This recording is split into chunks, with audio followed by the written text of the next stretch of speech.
perfect. 10 in the donut, 10-0 for the Cavs, and they pretty much own this one right from the outset. Hi again, everybody, and welcome into Warriors This Week. It's Dan Devone, and Sterling Bennett once again joins us from the Red Planet. Sterling, what's going on with you this morning?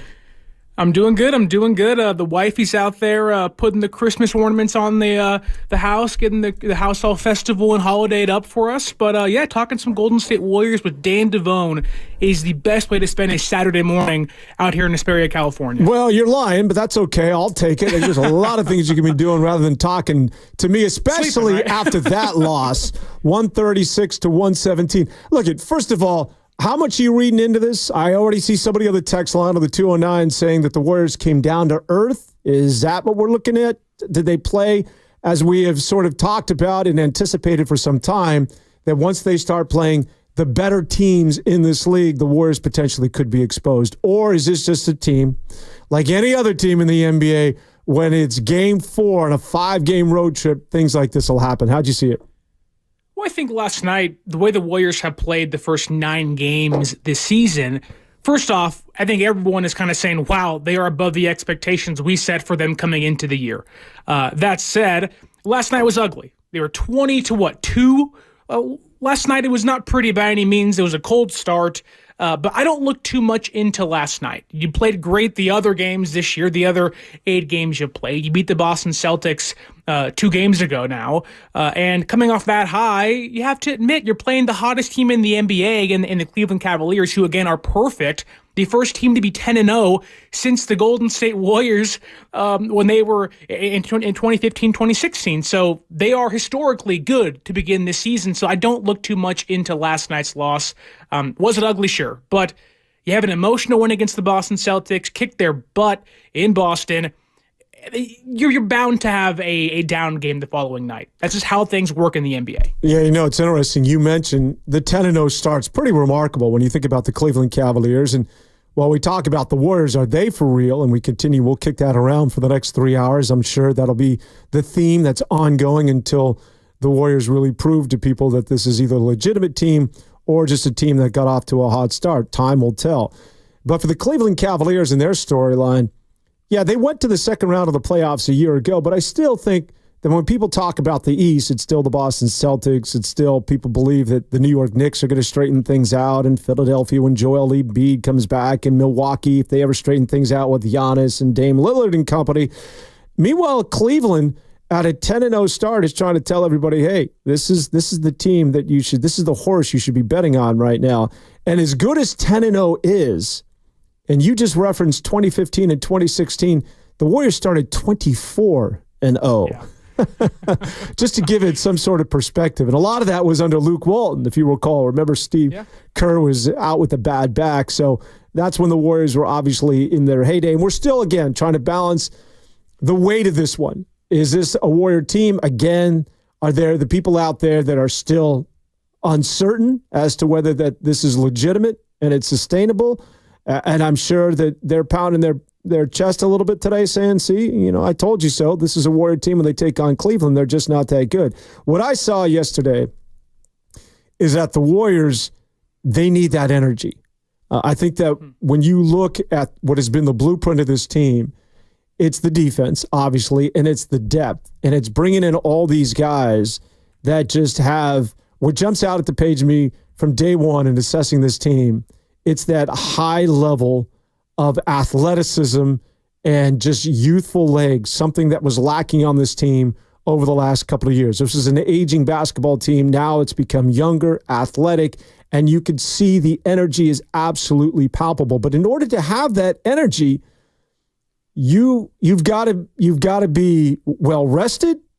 You've got to bring it every night, and that's why you become really vulnerable, I think, in games like that last night, where everybody, as we have talked about, is going to deal with a hiccup like this. All right, 5-game road trip. It's the 4th game, and you're taking on the best team in the NBA. All right, enough said. This is the NBA, and it happens every year, and will continue to happen.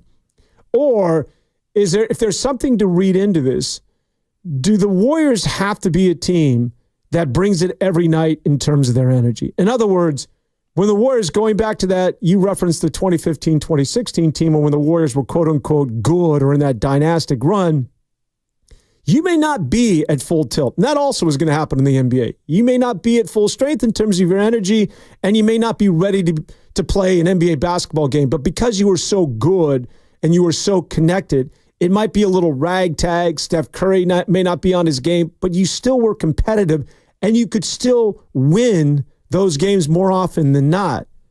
Now I think that the Warriors, in order for them to win, I think that the ingredient is that energy that I've referenced to. It's the buy-in. It's the defense that everybody has to bring it every night. And if it's not there, then you're going to see things like you did last night. Do you find any validity into that, Sterling? I just think when you play games like against the Boston Celtics and the Cleveland Cavaliers and Oklahoma City tomorrow, you're going to have games where, like against Boston, you play well, everything clicks and connects, and then you're going to have games against the Cleveland Cavaliers last night where the Cleveland Cavaliers are the hottest team in the NBA record-wise, but they can't miss a three-pointer last night. They were incredible to begin that game, and they put the Golden State Warriors in such a big hole to a point where it was like, all right, let's just pull the starters out for a hot second, let Kaminga come in and cook for a quarter or two, whatever it is. But I think that we often forget that they're only 9 games into the NBA season. It is a brand new roster with new depth pieces. They're trying to figure out rotations still, trying to figure out who's starting, who's not starting. I mean, hell, they might even trade Jonathan Kaminga at a certain point this year. That's been a conversation the entirety of the offseason. It's been a large part of the conversation with what's happening with the Milwaukee Bucks now with Giannis Antetokounmpo. So I think Steve Kerr's trying to find things out still and figure things out still. And so when you kind of get smacked in the face early in that first quarter last night, it makes you go, what adjustments do we have to make? I think last night, if anything, for as bad as it was, you lose 136 to 117. The one thing I would take away from last night was, yes, you lost, and that stinks, but that's okay. You're 7-2. You're off to the hottest start you had since 2021, 2022, I believe. So you're in a good spot in the Western Conference. You're 9 games into the NBA season, and more importantly, you can learn from last night. And the one thing I saw that we didn't see at all last year was the Warriors actually had fight when they got punched in the mouth. They started, and it wasn't pretty, but they tried to make that comeback. Last year, if that happened last year late in the season, it was over with. They were done. It was cave in, put in Paz and Trace and Moody, and you're playing all these backup guys. And for as good as that youth has been this year for them, they showed fight last night. They still lost, but they did show some grit they didn't have last year. And that, to me, matters more than, hey, you lost by almost 20 points, but you fought. That matters to me. That's a good point, because the 136 to 117 deficit, when you look at it and you wake up the next morning and go, Warriors got smoked. Yeah, they got smoked, but they were also down by 50 at one point. So right. The margin differential, albeit it was clearly one-sided, and the Cleveland Cavaliers dominated right from the jump, right from the tip. This is all about Cleveland, and you could see it. You could just see that this team was ready, and they had the Warriors on their radar. As often as the case, as much as we talk about how the Warriors are no longer the hunted, they're the hunters. Well, I don't know if that's necessarily true. I still think there's a lot of teams that, as long as Steph Curry is upright and as long as Draymond Green is chirping and barking at everybody, that teams get ready for the Warriors when they come to town. Maybe not to the level of previous seasons, but when the Warriors are on the schedule and they're coming to Cleveland, they're coming to Boston, they're coming to Chicago, Detroit, you fill in the team. I still think that there's an added sense of motivation because it is the Warriors. So this whole idea that they can sneak up on teams now because they don't have that sort of intimidating personnel as they had during that remarkable run, I don't necessarily buy into it. But getting back to the fight that you talked about, this was a game that could have been a lot uglier. So, when you lose by 19 as opposed to what could have been a 50-point deficit, and to your point, think about what happened last year on a similar road trip back in March when the Boston Celtics also started to boat race them early in a game. They lost by 50. 50. So I get it. A loss is a loss, but sometimes you can read into things. And losing by 19 as opposed to losing by 50 makes a difference. Means that if you were to take anything out of it, and if there's some sort of carryover, and now that you got to take on OKC before you come back home and sleep in your own bed, which is tomorrow, is that, yeah, I still think that they stayed within who they've been up to this point and showed that they have a little dog in them.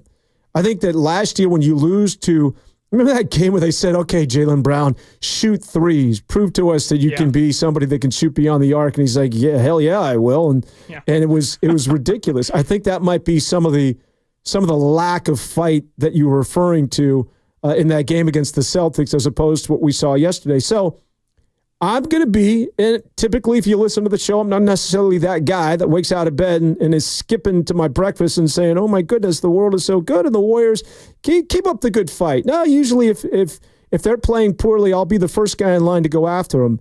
But I'm still buying in, and I'll still take something out of this game, and it's what you referenced, that this could have been a lot uglier than the 136-117 loss. Well, me and you had talked a lot about coming into the season that what are the expectations for the Golden State Warriors this year? One, you're going to have Kaminga, be this transcendent player you've hoped he'd be the last few seasons, but also you are going to the likelihood you're fighting for the 4th seed and the 3rd seed's very, very slim, but you have to set yourself up to be able to fight for that. Through 9 games, they're 7-2, and even if they lose tomorrow, you look at their schedule so far this year, and okay, say they beat the Boston Celtics, you're feeling great, no Jaylen Brown played, okay. How much you look into that? I don't know. But say you lose to Cleveland and lose to OKC tomorrow, although I do think last night's loss against Cleveland can set them up for success against OKC tomorrow night. Wow, all right. Portland, what are you telling me here, Sterling? You beat the Pelicans twice in back-to-back. You beat Houston. You beat the Wizards. Honestly, you are in a position where last year, you're not even beating bad teams. Go back to MLK Day against the Memphis Grizzlies. Draymond Green comes back. That team is stagnant. They have no fight. They're losing to G-Leaguers. At least this year, they're beating bad teams. They're beating teams that are going to be in that same category as themselves. So if you're a Golden State Warrior fan, looking at last night as I can't believe you lost to the Cleveland Cavaliers. Why? Yeah, you lost, but Cleveland's a heck of a team. They're on a hot start. They're 10-0. Again, the first team since that 73-win Warriors team to be 10-0 to begin a season. And the Warriors are 7-2, feeling pretty good. You're beating bad teams this year. One thing you couldn't do last year, which could have been a massive difference in your Western Conference standings, which maybe you're not in a play-in tournament last year had you beaten some bad teams down the stretch. This is a Golden State Warriors team that thus far, through 9 games, which means nothing, but it's 9 games, they've set themselves up already better than they were last year. They're off to a hotter start. They're playing more cohesive basketball. They have some fresh legs. Curry's playing good. Draymond feels like he's maybe not going to be this hyper-aggressive, choking out players anymore on the court, but you have more from Kaminga. Still early. Buddy Hield's been crazy.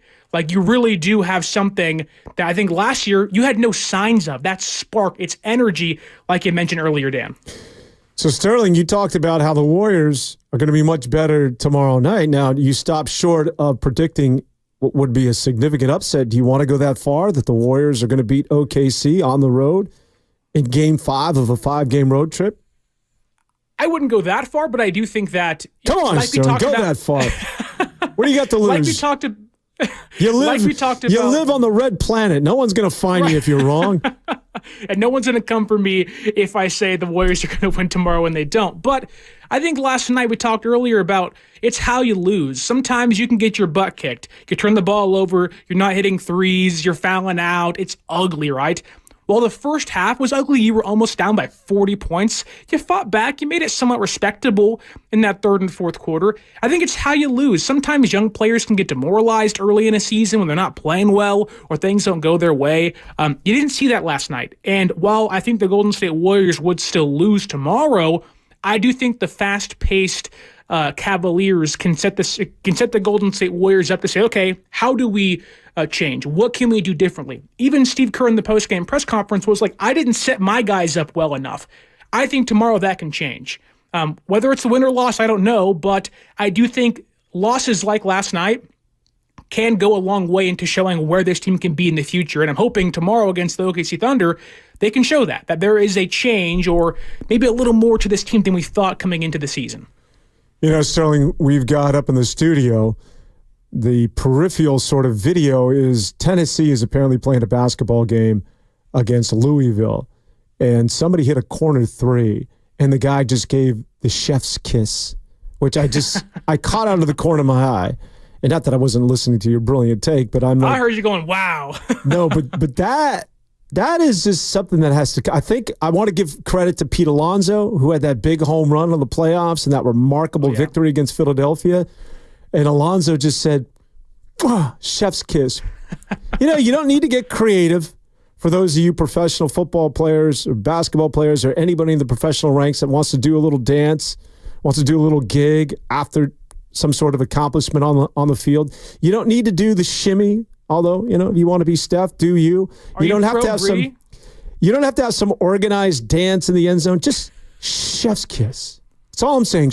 Chef's kiss says it all. So how did you feel when Chad Ochocinco was out there putting the football with the pylon and putting the gold jacket on during his time with the Bengals? Yeah, that's he's the OG in starting a lot of this stuff. I was in Seattle when Terrell Owens I got the football on my show that Terrell Owens had a Sharpie in his sock. You talk about a premeditated celebration. He played an entire game with a Sharpie in his sock, anticipating that when he scored a touchdown, he was going to sign the football, which is exactly what it is that he did. And somehow I did a post-game show, and we got a hold of that football. And I had it somewhere because it actually belonged. Like, you know what, man? Can you imagine that thing on eBay today? My goodness, the stuff that I've lost or given away. It'd probably be in the Hall of Fame at this point. Yeah, well, it doesn't belong to me. That's for sure. So, listen, when you talk about Oklahoma and the game coming up tomorrow, and I was putting you on the spot and see if you wanted to go as far as, do you think that they'll upset OKC, which is, okay, if the Cavaliers are the best team, are we saying the Cavaliers are the best team in the NBA or the best team in the East? Sterling? And we lose Sterling? Okay, well, we'll find him. See, that's what happens when you live on the other side of the moon, is that you're in that witness protection program and you lose Wi-Fi because you're in that, no one can find you. But we'll get Sterling coming back in just a bit. So whether it's, you want to anoint the Cleveland Cavaliers as the best team, I think Cleveland's inside-out game. I mean, really the foundational pieces on that team, it's their bigs. And you don't say that about a lot of NBA teams because everybody's sort of five out. That's sort of the template. But when you think about Allen and Mobley, those are two young and very, very talented bigs. And so you usually, when you're assessing an NBA basketball team like that of the Boston Celtics or even the Warriors in their heyday, you talk about shooting the three and shooting it at high volume and being better than anybody at doing it. You got to make your threes. And Boston proved that a year ago, and it's part of the reason why Steve Kerr said, we're going to shoot threes this year. That's who we're going to be, 3 and D. But the Cavaliers give you an inside-out game. They have an interior presence with Mobley as well as Jared Allen. So they rim protect, and they can also dominate inside the paint. But both of those guys can get out and run. They can also, especially Mobley, can get outside, and he can give you a jimmy from beyond the three-point stripe. And then you have remarkable shooters, obviously, in Donovan Mitchell and Darius Garland. And now you insert this kid, Dean Wade. They might be the most balanced team, along with maybe OKC, when you talk about having that interior presence and then the ability to obviously shoot it from the outside. And then I don't know about you, but I'm a Kenny Atkinson guy. Yeah. And Kenny Atkinson, it's not oftentimes whether you get an opportunity to be a head coach, but where it is that you're going to be a head coach. And I think that much like Steve Kerr, remember when Steve Kerr was signed, sealed, and delivered going to the New York Knicks? That would have lasted about maybe a year. Are you there, Sterling? I'm here. Okay. I was just pontificating until we got you again. All right. I was just howling at the moon. No, so just to get back to the well, let me just wrap up my thought. When you talk about Steve Kerr going to the New York Knicks, that thing would have lasted, seriously, maybe a year and a half, maybe 14 months, and then he would have been unemployed, really. And he would have been back at TNT or doing whatever it is, Yeah. There's a movie called Sliding Doors for those of you movie fans back in the 1990s that, it's about somebody that's late for a subway and they catch the subway and then their entire life changes. or they miss that subway and how life becomes very different. And so Steve Kerr opting to go to the Golden State Warriors, obviously, as they like to say, the rest is history. And I think certainly to a certain degree, when you talk about Kenny Atkinson going to a Cavalier team that really was plug and play. I mean, if you looked at this team a year ago, they dealt with injuries, and they also were a team that just was ready to take off and do what it is they're doing. And now I'm not saying anybody could have been the head coach. I think Kenny Atkinson is a guy that knows what it is. He's awake when it comes to the NBA. I think he's a guy that builds, we throw around that culture word, but a lot of what it is that rubbed off on him here with the Golden State Warriors, and also the impact he had on the Warriors on both the offense and defensive philosophies, certainly are benefiting him and the Cleveland Cavaliers and off to that 10-0 start. But just to get back to OKC before we wrap this up, is that it'd be nice to get the win. You just don't want to get blown out again. Right. Because if you get blown out again, now it becomes, you're giving a little credence to those who are saying, I told you so, that there's no real foundation or legs under this thing. So you want to maintain, quote unquote, that fight that you alluded to, but I think you want this to be competitive tomorrow night against OKC, albeit that they might be the better team and it's game number 5 on a 5-game road trip. Well, I think the expectation for the Thunder and the Warriors are very different this year, right? OKC was one of the best teams in the entire Western Conference in the NBA last season, whereas Golden State was fighting for a play-in spot. They're younger. They're ready to go. They're exciting. They have, it feels like, this massive core of players that runs about 10 deep really over there in Oklahoma. And they're kind of like the Cleveland Cavaliers, although I think they're deeper than Cleveland is. They even have Alex Caruso now out there in OKC, so they bulked up their bench. This is a game that I think we all point to as Warrior fans and go, this could get out of hand relatively quick if the Warriors don't come to play. And I think, again, going back to my point earlier, that last night's game against the Cleveland Cavaliers and how fast-paced they were, the hot start they got off to, I think it helps Golden State against the Thunder tomorrow. Now, again, they're probably going to lose that game because they're not as good of a team as the Thunder are, but if the Warriors continue to fight their way through and trudge their way through and keep it close, all it takes is one Steph Curry heater in that fourth quarter or third quarter, and they have a lead. Last night, they never had a chance to get that lead. And I think a lot of that kind of goes into how the Warriors start games. Their first 5 or 6 minutes have not really been great the last couple games or so against the Celtics and the Cavaliers, and the Celtics didn't pull away, whereas the Cavaliers did. Now, it took a lot for that to happen. Great shooting and ball movement, but I do think that the Thunder and what they can do is a lot more similar to what the Cavaliers can do in the Celtics. And I think that tomorrow, it's going to be a big test. So, okay, you beat the Celtics, you lost the Cavaliers. How do you respond? This team has to find a response. Last night's response to getting their butt kicked in that first quarter, first half was, okay, we're going to fight back. If you do get smacked in the mouth tomorrow early, do you have that fight? And again, it's not always, oh, you lost. Sometimes it's how you lose. Last night's loss wasn't that bad, despite the box score. Even if they lose tomorrow against OKC, you can find some silver linings. Okay, it wasn't actually as bad as it may have looked from the outside looking in. All right, we continue here on Warriors this week.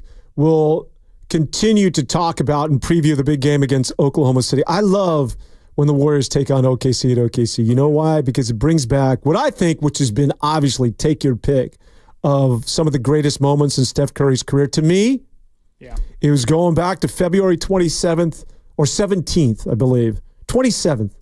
February 27th, Cam. The date is indelible. It's etched in my mind. 2016, when Steph Curry hit that game winner from the logo. That, to me, was the shot that I'll remember. And he's had so many. And if you want to chime in, 888-888-957-9570, let us know some of your greatest Steph Curry moments. To me, that was my all-time favorite. And he'll get another opportunity back at OKC tomorrow as the Golden State Warriors, after getting handled by that of the Cleveland Cavaliers, look to bounce back against what is, if not the Cavaliers, then it's OKC, the best team in the NBA. Warriors this week continues. It's Cam Williams. It's Sterling Bennett. It's Stan Avone. We'll be back right after this.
A beautiful Saturday here in San Francisco, California. The studios of 95.7 The Game right here on Kearney Street. Cam Williams, Sterling Bennett, and Dan Devone. What's the weather like out there, Sterling, on the Red Planet? Right now inside my house, it's about 64 degrees, so it's pretty cold. They got the sweater and the pajamas on, and we're all bundled up trying to stay warm. The coffee pot's on as hot as it can possibly be, but it's been about around 64 every single day for the past couple of weeks. Dipped into the 33s at nighttime, so the winter is definitely here. It is not coming, it is certainly here. So you get sort of that Nevada, Las Vegas-esque weather as opposed to Southern California. So the winters at night can get really, really chilly where you are. Yeah, so like during the summer, it's about 102 at times. It's desert heat. It's dry, it's desert, it's desolate. There's no sidewalks. It's rock and sand and dirt and cactuses and tumbleweeds. In the winter, we're talking, you better be bundled up. If you're not, you're getting hypothermia. You don't go outside. It's freezing cold. It's Barstow. It's Las Vegas. It is high desert weather all year round. Did you ever see Breaking Bad? I have, yes. And you remember when he goes into hiding and he's basically the lead character. He's basically, remember, he's basically an asylum. It looks like you don't know where he is, and he gets every once a month they'll deliver him food and books, and I'm sort of assuming that's kind of where you are. I get the drop package once a month at the door. Here's your food for the month. No one talked to him. There's no contact at all. Mom and Dad have no idea where I'm at right now. All right, so the Golden State Warriors losers to the Cleveland Cavaliers, and for the first time this year, they get blown out 136-117. Keep in mind, the Warriors in the midst of a 5-game roadie, which, by the way, they were undefeated going into this contest, and the Warriors coming off their most significant, their most impressive win, that and a victory over the Boston Celtics, where I think, well, maybe here in the Bay Area, and this often happens when things get regionalized, and I think a lot of people here in these parts were aware of what was going on with the Warriors, that there was some momentum that was beginning to build. There's a little groundswell. There's a little murmur like, hey, you see what's going on with the Warriors? This team's off to a hot start. Weren't expecting this, and people were getting excited. Whereas I think from the national perspective, people thought, well, it's the Warriors. Like, they don't have Klay. Steph's old. Draymond's old. The heyday's over. The dynasty's done. The Warriors are maybe the 5th, 6th, 7th, 8th, maybe the 9th best team out of the Western Conference. And then last week happened where in front of the world, the Golden State Warriors beat the Boston Celtics, and they do it out there in Beantown. Now, the Boston Celtics, obviously the defending world champs. There are a lot of storylines. This is building into a good rivalry between the two. The Warriors beat them in the NBA championship now going on 3 years ago. Obviously, we know what happened over the summer in which Jason Tatum was overlooked, at least in the eyes of Boston Celtic fans. That caller on line 2 from Worcester, Mass. Yeah, that Steve Kerr. The hell with him. I mean, there was a lot of hatred of Steve Kerr because he benched Jason Tatum in that first game against Serbia and would sit him down. A lot of people felt that had nothing to do with the United States team trying to win a basketball game. Rather, it was a little payback against the Celtics and the fact that he is a member of the Boston Celtics, that it was personal for Steve Kerr. Obviously, it wasn't, but it just fuels the rivalry. So I think that win just opened the eyes for a lot of people who stood up and took notice what it is that the Warriors have been doing up to this point. And they were getting a lot of national play this past week, where the Warriors now suddenly are on the radar of a lot of people. Whereas I think, prior to that victory, they were just, the Warriors, where the dynasty had come to an end and they were no longer relevant. Now they're beginning to open eyes, where a lot of people are beginning to take an interest in what it is that they're doing. I do want to talk about last night, and Sterling, I'll let you get into this, but first, I think Steve Kerr is sending a message. So Steve Kerr, after the game, you would think, and by his body language and watching Steve Kerr on the bench, I think early on he knew, because he's played in this game. He knows that you're going to have warts like this, right? That this is just part of the NBA. He recognized the low energy from his team, and he could see that Cleveland was on a heater and that this thing was done, 8 minutes into the contest. And I think that afterwards, personally, I have no idea to verify this, that he knows that, look, we were susceptible to a loss like this. But I don't think he wants to deliver that message to his team and or publicly. And so he was somewhat critical of his team in what was a blowout game, which I think was to be expected to a certain level. Cam, let's go ahead and play that bite.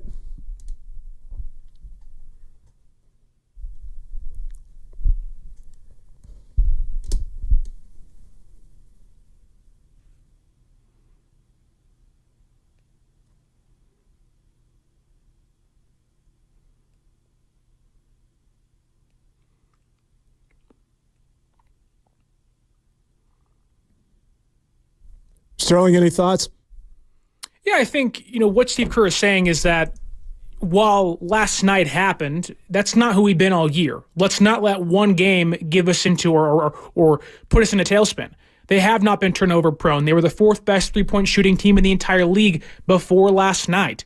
This team has played extremely well. They were top 5 in offense and defense efficiency before last night. You've been one of the best teams in the NBA before last night, so don't let last night's loss against the Cavaliers lead to something worse. You know who you've been for the first 8 games so far. Don't let that 9th game open a door to creating bad habits. We saw last year, this team was turnover prone. They didn't play good defense. Transition defense was atrocious last year for the Golden State Warriors.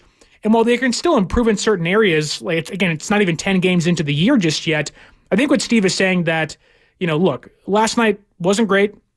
We just lost. It was sloppy in that first half. It gave us a near 40-point deficit in that first half. We can't do that to ourselves. Let's tighten things up tomorrow and get back at it on Sunday against OKC. And that's fine. You have to bounce back, clap back, respond. And that goes into what Steve Kerr is saying in that sound like we just played. Yeah, I think Steve Kerr is trying to tell his team that on one hand, I get it. I've played in this league, and I shouldn't ride you guys, but I am. Because he's got to keep the bar high. There's a lot of coaches, and Steve Kerr could have taken this one of two ways. Like, that was bound to happen. Sure. When you're on the road like this, things like this are inevitable, especially when you're a team that's been playing as well as we have, and the Cleveland Cavaliers have been playing as well as they have. It was sort of the perfect storm. But I think that what he's saying subtly to his team is that, and everybody else, that this is unacceptable. Yeah. And that we're disorganized as a basketball team. And I don't care if it's the end of a roadie, and I don't care how well we played up to this point and whether we've been playing beyond our skis, that this is the measuring stick. And what's the measuring stick is that we're competitive in every basketball game. We expect to win every single basketball game. He's building a winner here with this Golden State Warrior basketball team. And it's not just a cute story to Steve Kerr where, we're going to lose, obviously, to the Cavaliers when you get off to a slow start. That's okay. I'll take 7-2. No. He wants to be 8-1, and he expects to win every game. And I think that was the message and the shot across the bow yesterday to the rest of his team. Well, you talked about earlier with Kenny Atkinson about the culture, right? Coming in and establishing a culture with the Cavaliers. Young players that are ready to take off, take that next step, similar to how they transitioned from Mark Jackson to Steve Kerr was in Golden State. Yeah, we'll be competitive under Mark Jackson and do things well, and you'll be in the playoffs, but Steve Kerr took them to obviously a dynasty run with the culture reset, with establishing, hey, I don't care what last night looked like, that's not who we are. We are a much more refined team. We don't turn the ball over. We play good defense. But my question, I guess, would be, well, all that's great. Well, I am firmly behind that being a great message to your team of like, look, I don't care what happened last night. We're going to be better tomorrow. And we're not going to be better because last night was so bad. We're going to get better because we have to. But I think that this may be a little bit of a response to last year. And not directly a response to last year, but indirectly. Because last year was so out of hand. So many things went wrong. There were so many emotions in the building with Klay and Draymond, and the team wasn't as good as they were a couple years ago. And they just couldn't figure out how to win basketball games. And I think Steve Kerr sees that, hey, the way we've played through 8 or 9 games this year, we can go somewhere with this roster. Buddy Hield's been playing like prime Klay Thompson to begin the season. This bench looks incredible so far. You're getting a lot from your depth pieces, and guys you don't expect to get a lot from, you're getting a little more than you thought. And so I think that Steve Kerr is like, look, I see a lot of potential in this roster, and even if we lose by 20 or near 20 to the Cavaliers last night, you beat Boston 2 nights ago. You have every right to walk onto that court if you play a clean version of Golden State Warriors basketball to have your name in the conversation of NBA Finals contender. Now go out there and prove it. Taking a look at some of what it is that the text line has to say, and I'm just sort of generalizing and getting the pulse of the people, because that's what I do, nice. Sterling, is there's a lot of people that are saying, lineup changes, that Steph Curry can't shoot or can't play with non-shooting players. He needs a little help on the floor. People don't like the combination of Wiggins and Podziemski. Wiggins is better off the bench. I know that jumps out to a lot of us after watching what happened yesterday. There's a lot of, whether it's lineups, matchups, a lot of scenarios you can point out and say, well, this is why the Warriors are struggling, or this is why the Warriors are getting blown out, and make sort of these general comments. I think that when you don't have that energy, which is clear, and it's going to happen on a roadie like this, I think that when you're lacking defense, it creates that sort of stagnant play that you saw from the Warriors. The Warriors, make no bones about this, they haven't really changed who they are going back to 2015, 2016. I was talking about the last time Steph was in OKC, or not the last time, but what I thought was, to me, the most iconic moment in what has been obviously a Hall of Fame brilliant career. But that shot from the logo, the game winner, was my favorite. But as much as we get enthralled with the three-point shooting and the Splash Brothers, and even what's going on this year with Buddy Hield and Steph Curry and company, defense has always set this team in motion. Defense is, and they always were, if not number one, number two in the league defensively. It oftentimes got overlooked, but that's what sets you. That's how you get out to the three-point line and have numbers. That's how you get that man advantage. That's the energy that propels everything that happened on the offensive end. It's always started at the defensive, and there's always been buy-in defensively. So when the defense, and that's clearly what you have to keep an eye on when you watch this Warrior team, if the defense is not there for whatever reason, that they're just not bringing it, they're not suffocating, they're not blitzing guys like they did against the Celtics, where they were just every double team or just every blitz they had on Tatum out high or whoever was handling Pritchard. The Warriors were creating turnovers. They were suffocating. You could just see it. It was jumping off the screen at you. When it wasn't there against the Cavaliers, that's when you run into offensive difficulties. That's when you can, that's when these scenarios, Steph Curry can't play with fill in the blank, or Wiggins isn't good as a starter, need him up. No, that's just simply because you could not get into any offensive tempo. You can't get into any sort of offensive rhythm because that defensive presence, which is really sort of what you've made a name for yourself up to this point in the season, it wasn't there last night for whatever reason. That sort of defensive intensity you saw against the Boston Celtics that created the offense against the Celtics was not there. That's why I can't buy into a lot of what it is that I'm reading here, that Steph Curry can't play with non-shooters, or Wiggins and Podziemski are better off the bench. It was good to see Podziemski back in uniform, and just to talk about his game. Where are you at with Podziemski, and where are you at in terms of how he played last night? Hadn't seen him in a couple of games because of actually hadn't seen him since, I guess, the second half of that Celtic game. Yeah, I think Podziemski, he's really struggled to shoot this year, so I think getting him and finding him rhythm is going to be really big for this team. I do think that Pods eventually, I think, could find himself into the starting lineup instead of Gary Payton II, and we can kind of dive into maybe the rotation in the first 6 or so minutes with the starters a little bit later. But going into the defense, which you brought up in regards to blitzing, the one thing the Cavaliers did great last night at the Celtics didn't do. One, I think that not having Jaylen Brown hurt the Boston Celtics, but they still lost, right? And other guys weren't hitting their shots even when they got open. Whereas last night, the Cavaliers, they're a great passing team. They were moving that ball around left and right, not even giving the Golden State Warriors an opportunity to blitz them, to double team them. And when they did, all their guys were hitting shots. And it's not just luck. They're a good three-point shooting team. You look at what the Warriors did last night. They tried in a way to replicate how the Boston Celtics game plan went with blitzing Tatum, almost making the other team's non-stars, not their number one guy, beat them. And last night the Cavaliers said, hey, we got 5 or 6 guys deep here.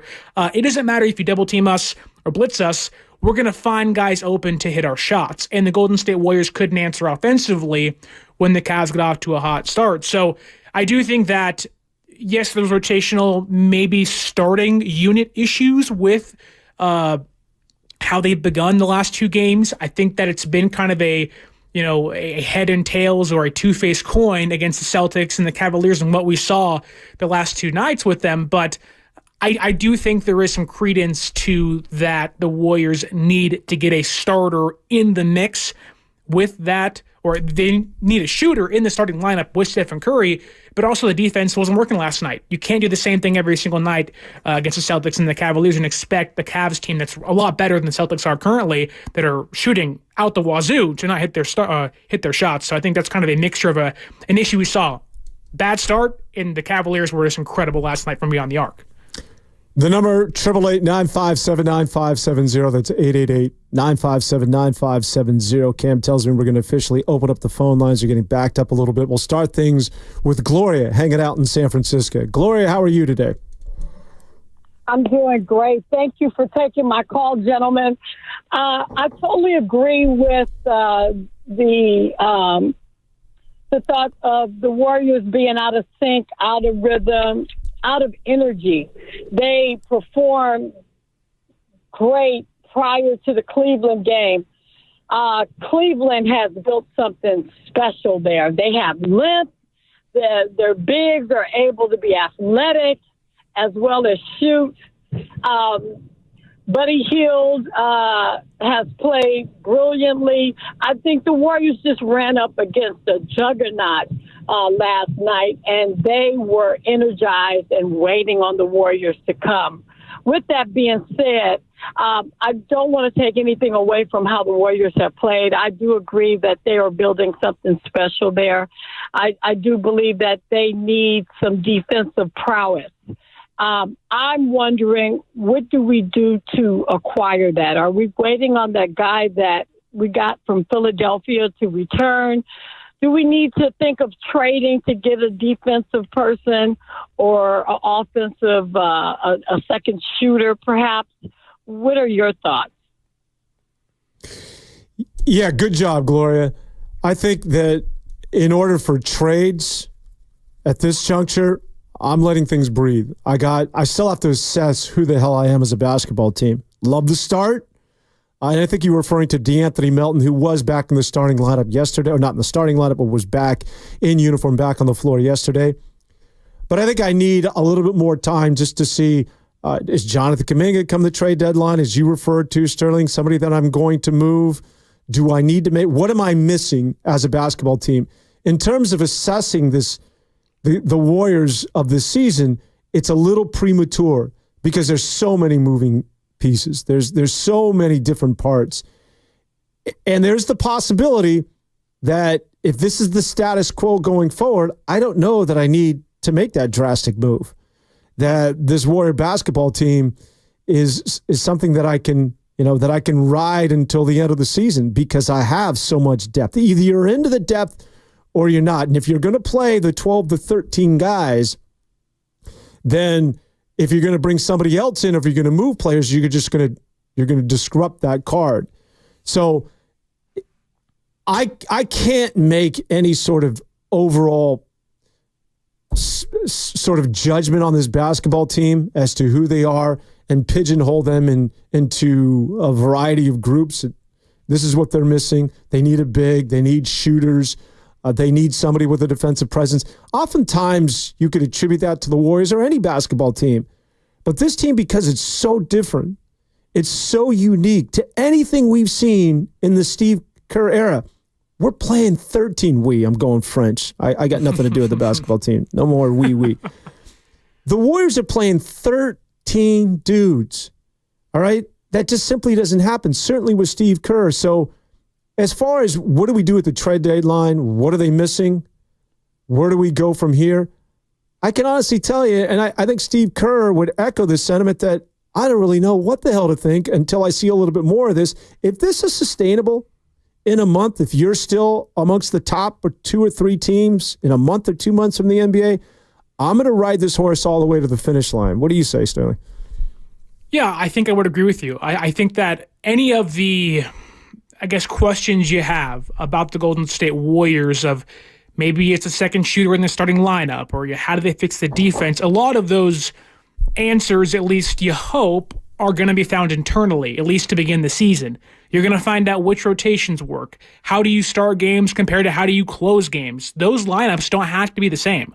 I would love to see DeAnthony Melton eventually, or even Podziemski once he gets his shooting fixed, become the starting shooting guard for this team. It'll open things up for this motion offense they're currently running with the Golden State Warriors to help Steph Curry out and hopefully get off to hotter starts to begin the seasons and the games. But in regards to making a massive trade or finding a piece to help the defense or the offense, I do think that if I was going to dive into my tinfoil cap here, that playing a 12 to 13 man rotation does one of two things. One, it showcases some more players to around the league of what they can do for you and how you can acquire some pieces. But also it keeps Steph Curry fresh and Draymond Green fresh and Wiggins fresh. That way, let's say there's a guy in Milwaukee named Giannis Antetokounmpo, and the odds that trade actually happens are slim, but it's still possible. You hear Brian Windhorst of ESPN yesterday, maybe it was on Thursday, talk about that.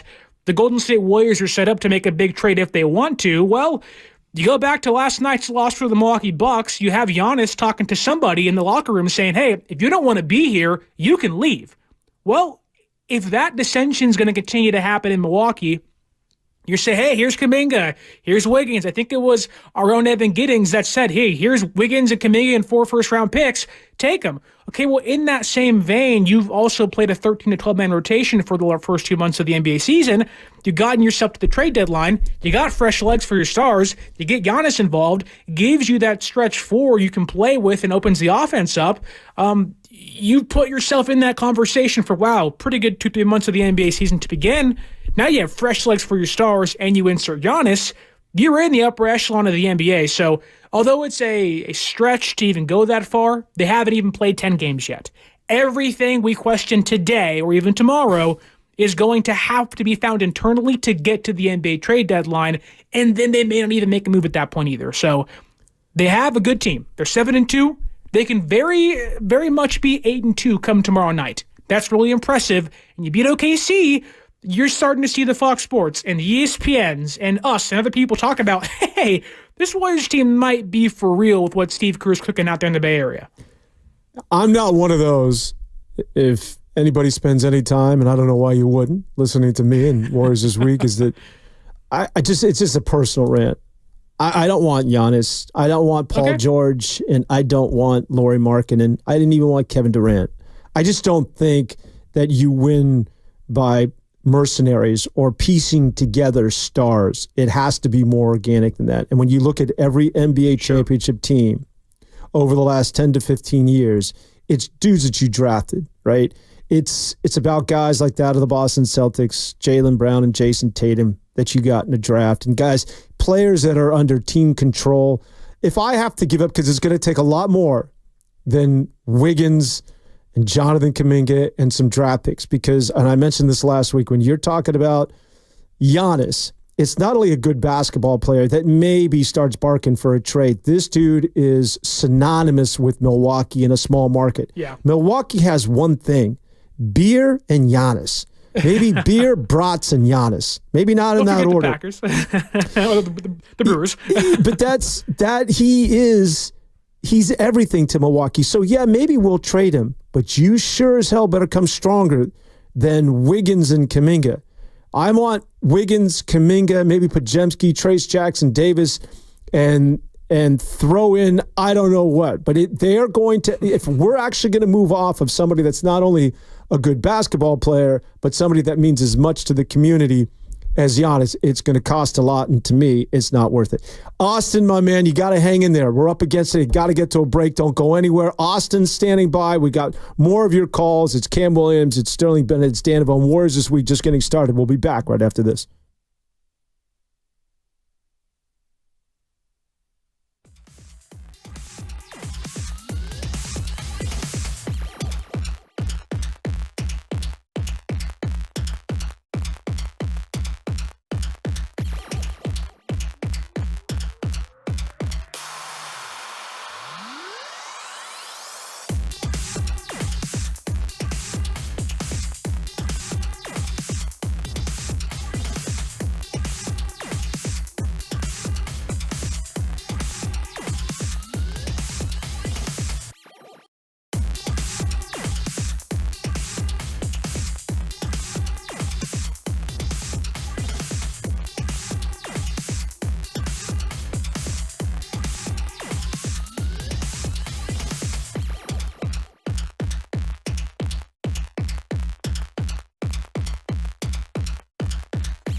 Sterling Bennett, Cam Williams, our producer, and Dan Avone. Warriors this week continues after the Warriors lose 136 to 117. The road trip, the 5-game road trip, comes to an end tomorrow.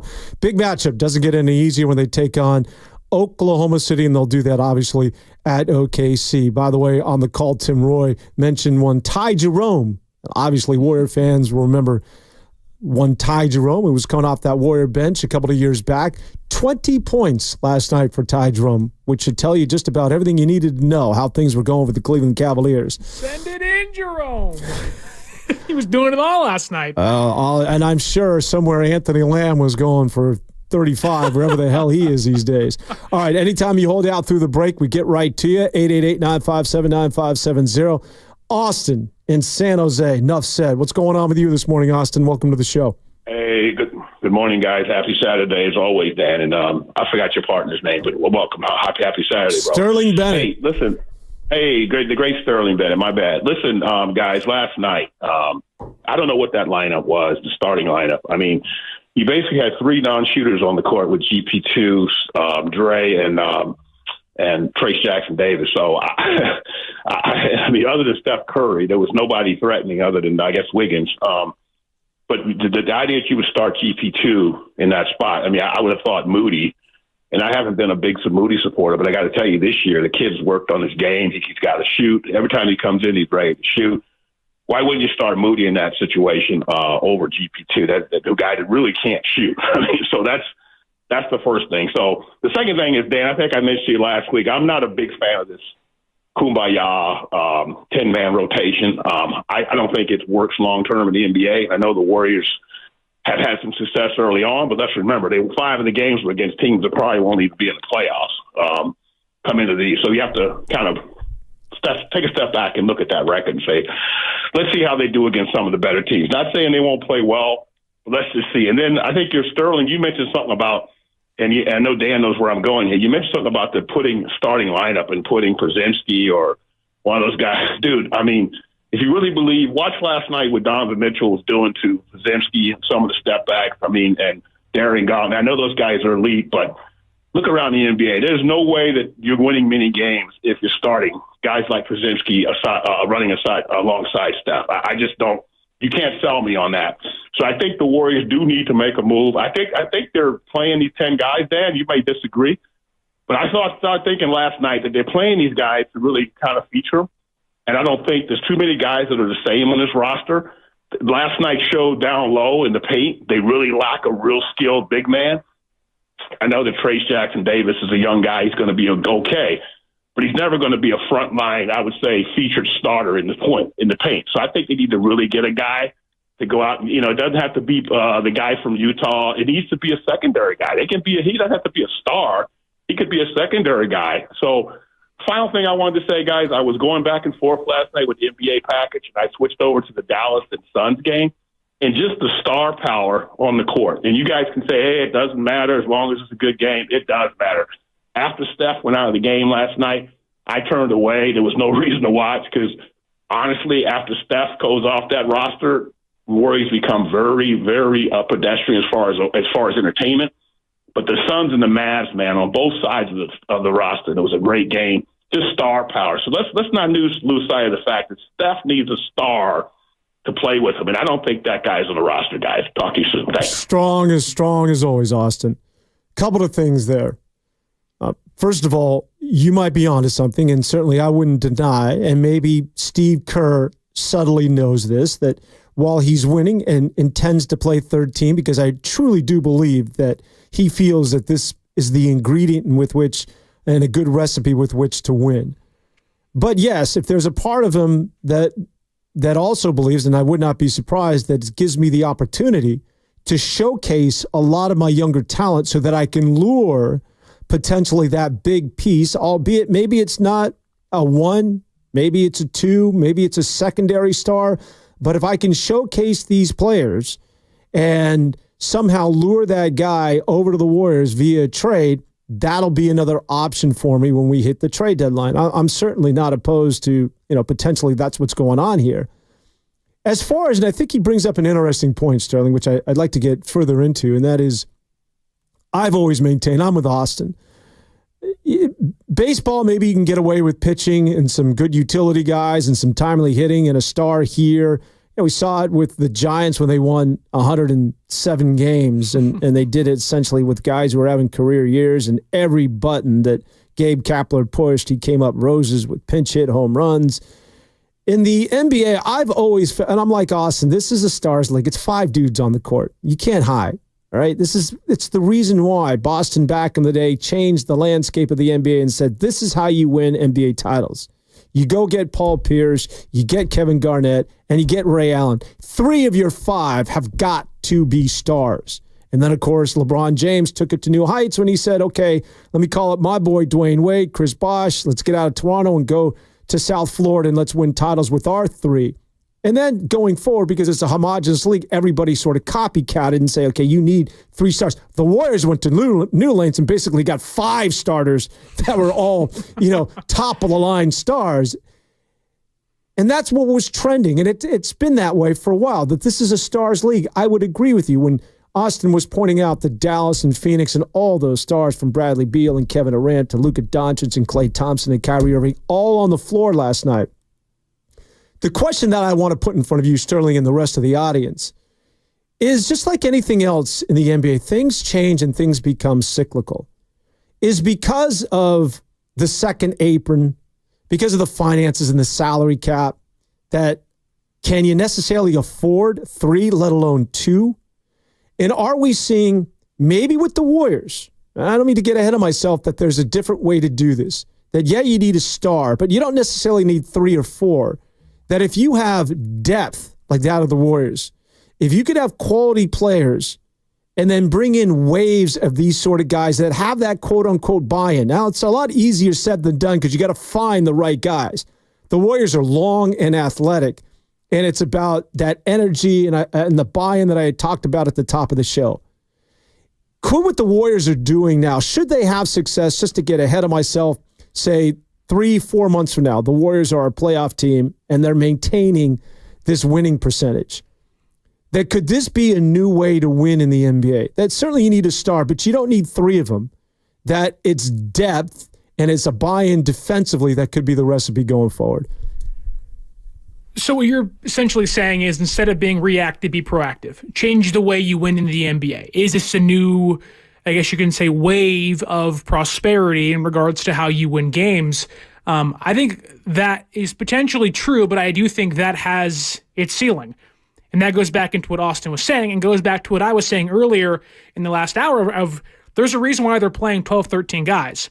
One, you're keeping your stars fresh, Curry, Draymond, and hopefully, many others, but they're also showcasing Kaminga and Wiggins and Trace Jackson, and when he can get back fully healthy and not sick anymore, Podziemski and company, that you can play a large portion of the season that way. But when it comes to getting to the NBA Finals, yeah, you can talk about the Celtics and the Miami Heat. They've won with a collective unit. The Celtics have 2 stars. The Nuggets have stars. They have 2 stars. You have to have the other star. You have to have the other scoring star. The Warriors don't have the other scorer, the number 2 scorer, and that's where I think the honest conversation comes in, and I get Daniel push back on that. That's fine, but you want to talk about 2 timelines. That's been the bigger conversation for the last few years.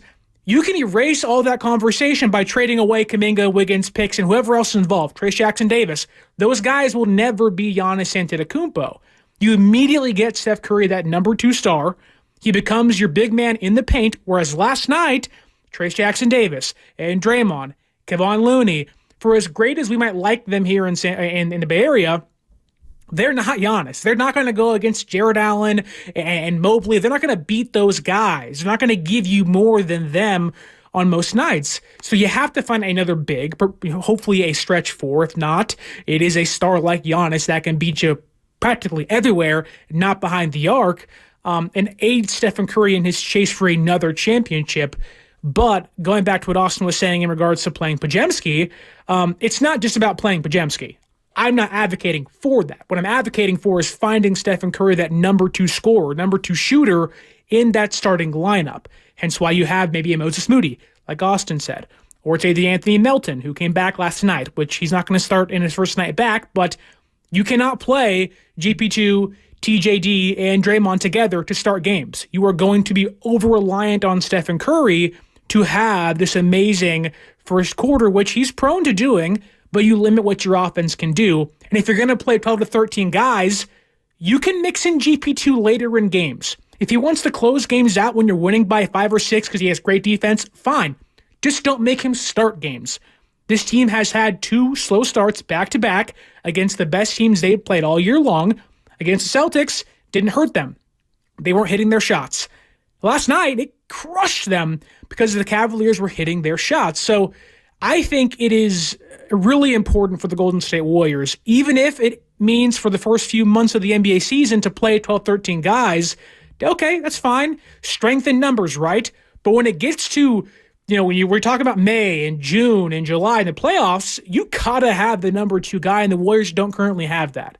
And that comes down to starting games off with the number 2 shooter alongside Stephen Curry to open the offense up early. That comes down to in the paint, having a big man to help Stephen Curry and hopefully go against guys like Jared Allen, maybe eventually Al Horford and company, Jokic with the Denver Nuggets. The Warriors, although are 7-2, when you talk about longevity and how far they can go, talking about finals or playoffs, they don't have the ancillary piece, the number 2 cornerstone, to lift up the rest of the roster. They have guys and they have dogs. They have fight in them for sure. A lot of hopes and will be's and maybes, but they need that number 2 player to pick up Steph. I don't think this wave of 12-man, 13-man rotations is going to carry them the entire year. I think at a certain point they hit that glass ceiling and have to make a change. Yeah, I would tend to agree with you maybe a week ago, and I still need to see more. But when we all do. The Boston Celtic game was one of those to me that they cleared a hurdle, because one of the things that I needed to see is 12 or 13 guys is great, but when it comes to closing time, as Magic Johnson used to say, when it's winning time, right. I need my boys out there. Let's close. This is not a time to get chaotic and get cute by shuffling guys in and out. Not in the closing last 3 to 5 minutes of a basketball game. But that's what they did against Boston. Basically, it was the same sort of philosophy in a close game against the defending champs, and the Warriors sealed the deal. And they did it with Buddy Hield hitting a corner jumper. They did it with basically what it is that they've been doing up to this point. Now, you need to see a little bit more of that, but to me, that was one of the biggest tests. Yeah, you can do this through the first 3.5 quarters, but when it comes, and obviously nobody played more close games and close game defined. There's literally a statistic for this in the NBA. Close games, yeah. Yeah, was it a game that's hanging in the balance by, 5 or less points with 5 minutes to go? So, yeah. Nobody played more of those than the Warriors a year ago. So Warriors play nip and tuck basketball. And when you get down to the closing moments, I need some thoroughbreds. Or do you? Because the first opportunity against a good team was the Boston Celtics in a hostile environment, and the Golden State Warriors closed the door, and they did it with unlikely suspects, one of which was Buddy Hield. Is Buddy Hield unlocked in a system that he's never played in before? He has been one of the best three-point shooters in the league since his arrival out of Oklahoma. Is it one of those? Is he the Sam Darnold of the NBA where he just needed to be in the right system? And this is going to be a potential number 2 that's been sitting under, the Warriors' nose all this time since he's been in the NBA. It's just a lot of this has to unfold. But I do think it's worth recognizing that in that game against the Boston Celtics, in a close, tight affair, that the Warriors playing all of these guys and moving bodies in and out and being fresh were able to close that deal and look good in doing it. I get it. When you look at the landscape of the Western Conference right now, it's the Phoenix Suns, by the way, who have won 7 in a row, despite all the conflict at the end of last season. As Dan chugs some water. Yeah, water break. Wow, I don't know where that came from. I think I had a pistachio this morning, pistachio nuts in the back of my throat. Oh, yeah.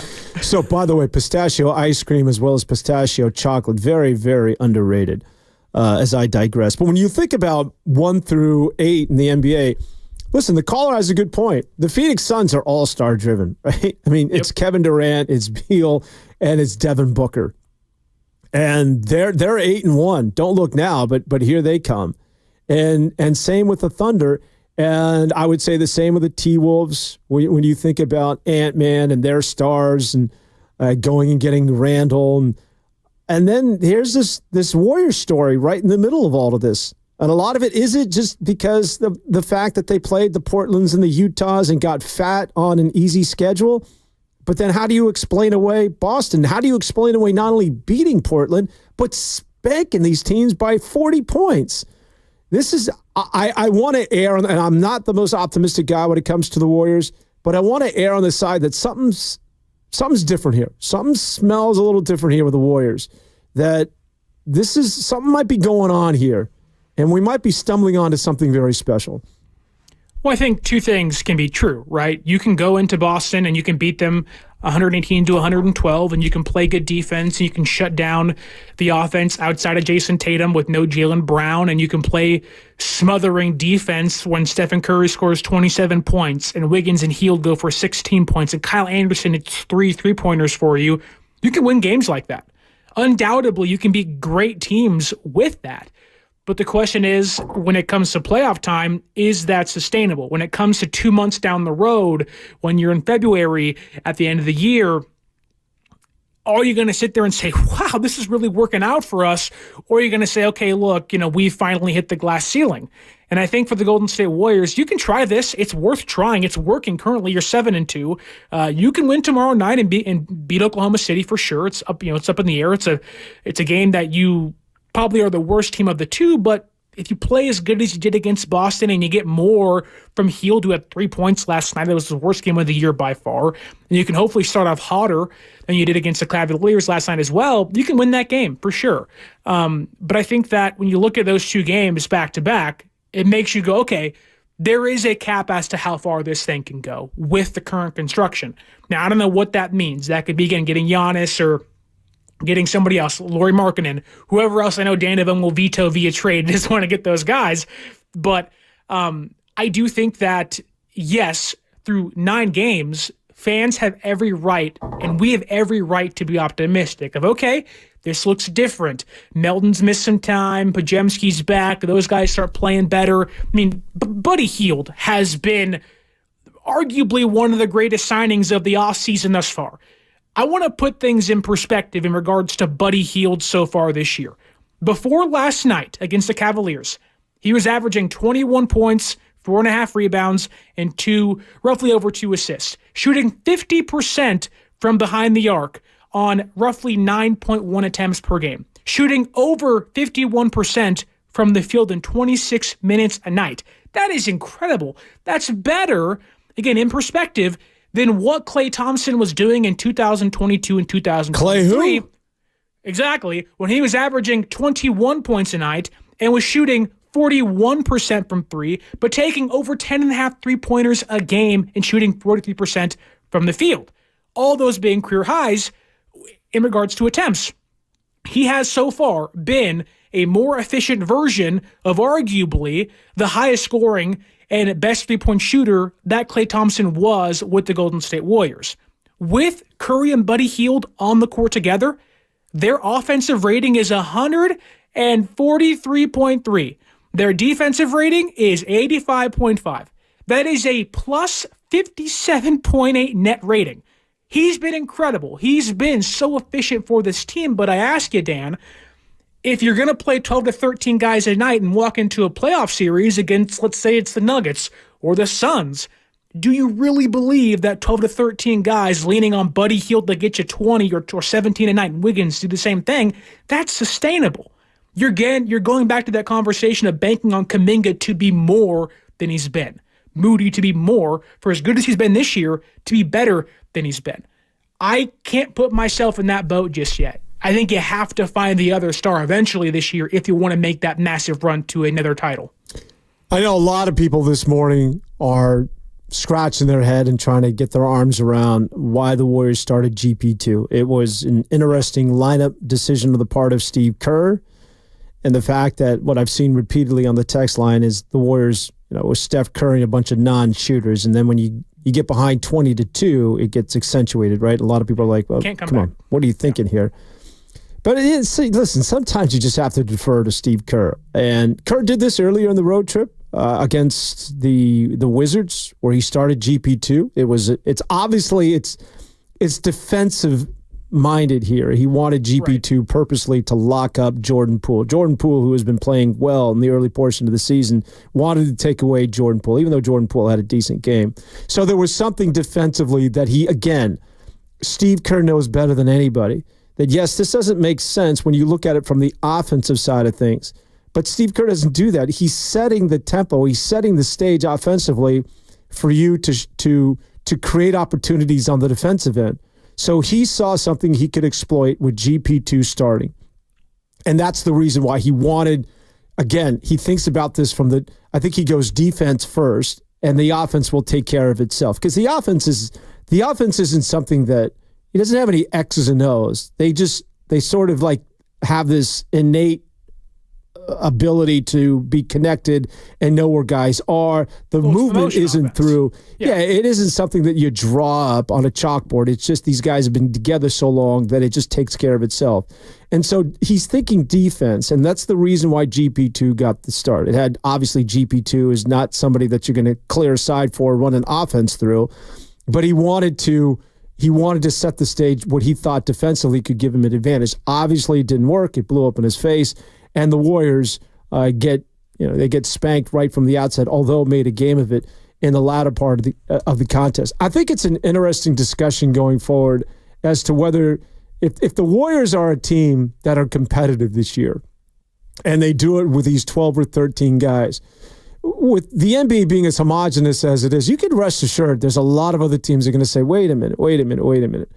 Before I dole out these crazy numbers that I'm giving to Giannis, to Paul George, and basically, because when you bring in Giannis, the other thing you have to keep in mind, and the same holds true for Lauri Markkanen and Paul George, you get that number 2 or number 1 scorer, but you're now bound and tethered to these guys for the next 8 to 10 years financially. Okay, so while you moved all your young pieces, all those draft picks, you've got Giannis in the room for the foreseeable future, and I'm talking potentially the next decade, and you're also financially strapped because that money's going to that one guy.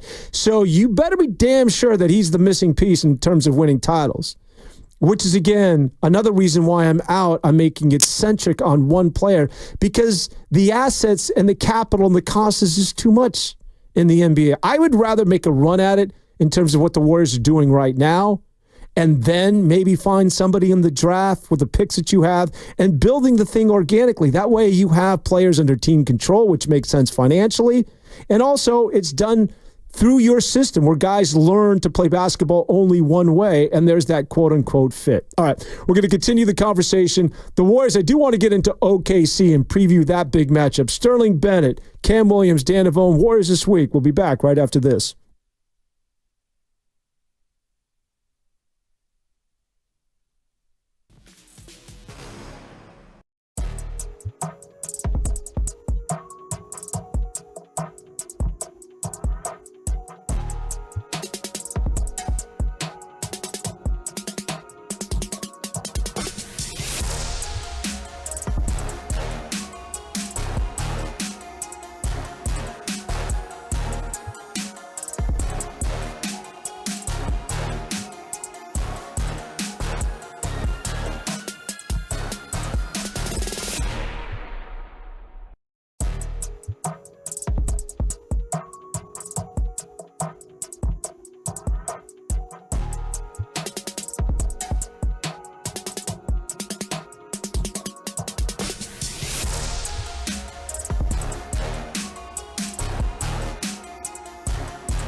Losers 136-117 yesterday to the Cleveland Cavaliers as they get blown out, although it made it somewhat respectable when you think about where that game was, say, midway in the second quarter. You knew they had Sterling 14 threes to the Cavaliers at halftime. They had over 80 points at the half. So to your point earlier, that 136-117 sounds pretty bad, but when you were to take a glimpse at this thing midway in the second quarter, it was a lot worse than that.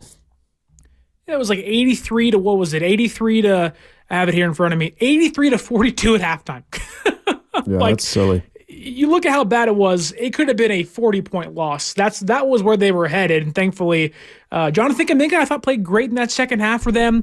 Hit a couple threes, the stroke was working, and if you're looking for a player to step up in a big way, it's your boy JK. They need him if they want to make that transcendent or ascent to the next spot in the Western Conference. So it's a good showing, although a bad game overall for the Golden State Warriors. Yeah, JK continues to be one of the X factors on this team. He gets off to the slow start. He still gets sped up a little bit.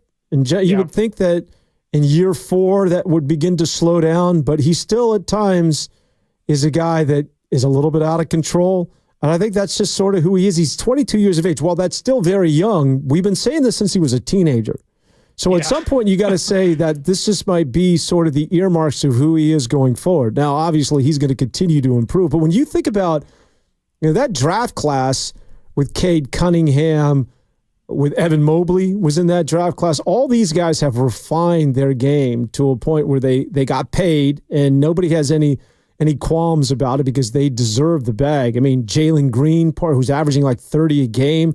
There are a lot of guys that came out of that same draft class that got extensions, that got paid, because they were able to mature and get to a point where their game was no longer about conjecture and possibilities, but they had arrived. And we're still here 4 years later and still talking about Jonathan Kaminga and using the potential word, which it's a slight concern, but you still like the athleticism. He gives you 21 last night in 29 minutes. But at some point, he's got to eradicate some of these mistakes and traits of his game that we've been talking about now for going on 4 years and be this consistent plug and play, give you 15 to 20 a game and be a solid player. But he clearly has not arrived at that place. I do want to finish up as I just to sort of end things about the conversation. I went to the break and I was talking about how I would not, if I'm running things, I don't want to put all my eggs in one basket, so to speak, and get all this money to one player and make it a player-centric and then handicap myself by mortgaging my future, not having draft picks or younger players. I'd rather go the route with which the Warriors have, what they've been doing up to this point this year and playing this many guys and then keeping your draft picks.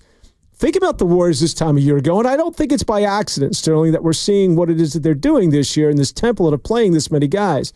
This time a year ago, you had a disgruntled Klay Thompson, and you had a guy by the name of CP3. His name's Chris Paul, Sterling Bennett. Oh, yeah. Who's now in San Antonio.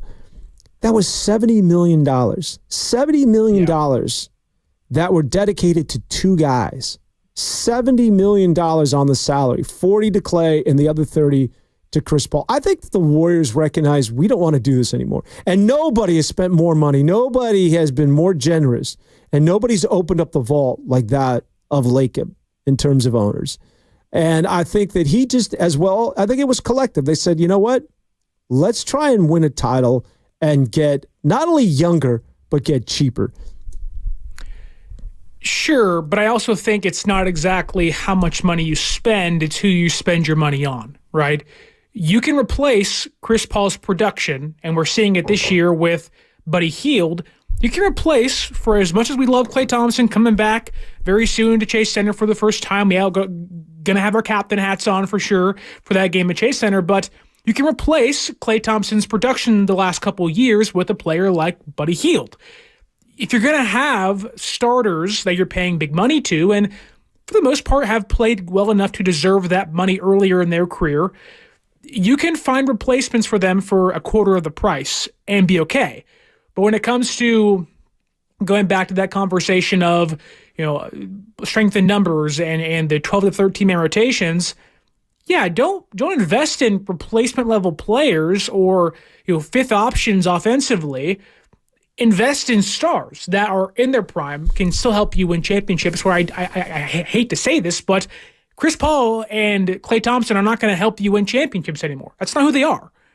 The Mavericks need Klay to be that third guy for them. He was the number 2 here in Golden State. Or go back to Jordan Poole. When they paid Jordan Poole, and a lot of things transpired during his time after he got paid, and a lot of negative things that I think had led to the downfall of their partnership and their relationship, but they realized, hey, we don't want to be locked into a player like Jordan Poole any longer for a variety of reasons. But that's not exactly a knock on spending big money. It's we invested in the wrong players. That was the issue. So I get what you're saying. Shed some salary, go 12, 13 guys, build up through the draft, and build this strong core to help lead this unit. Then you have Steph and Draymond on top of it. But I do think that conversation also lends to they just spent kind of unwisely in a 2 to 3 year period, which led to a downward trajectory in their standings. Let's talk about the return of one Klay Thompson coming back to the Bay Area. Boy, I don't think we would ever, in our wildest dreams, think that, first of all, Klay would be with another team, and that team being the Dallas Mavericks, and that he would actually be coming back to the Golden State Warriors in another uniform. But that's exactly what's going to take place coming up on Tuesday when the Mavericks are here. It's just really quick to get people caught up if you're wondering what it is that Klay Thompson is doing this year with the Cavs. As you mentioned, he is their third guy, and he's playing nearly 30 minutes a game. He's averaging just over 14 points a contest at 14.2, shooting it at 43% from the floor. He's at 36.8 from three-point territory, so not necessarily good numbers as far as shooting and his shooting percentage.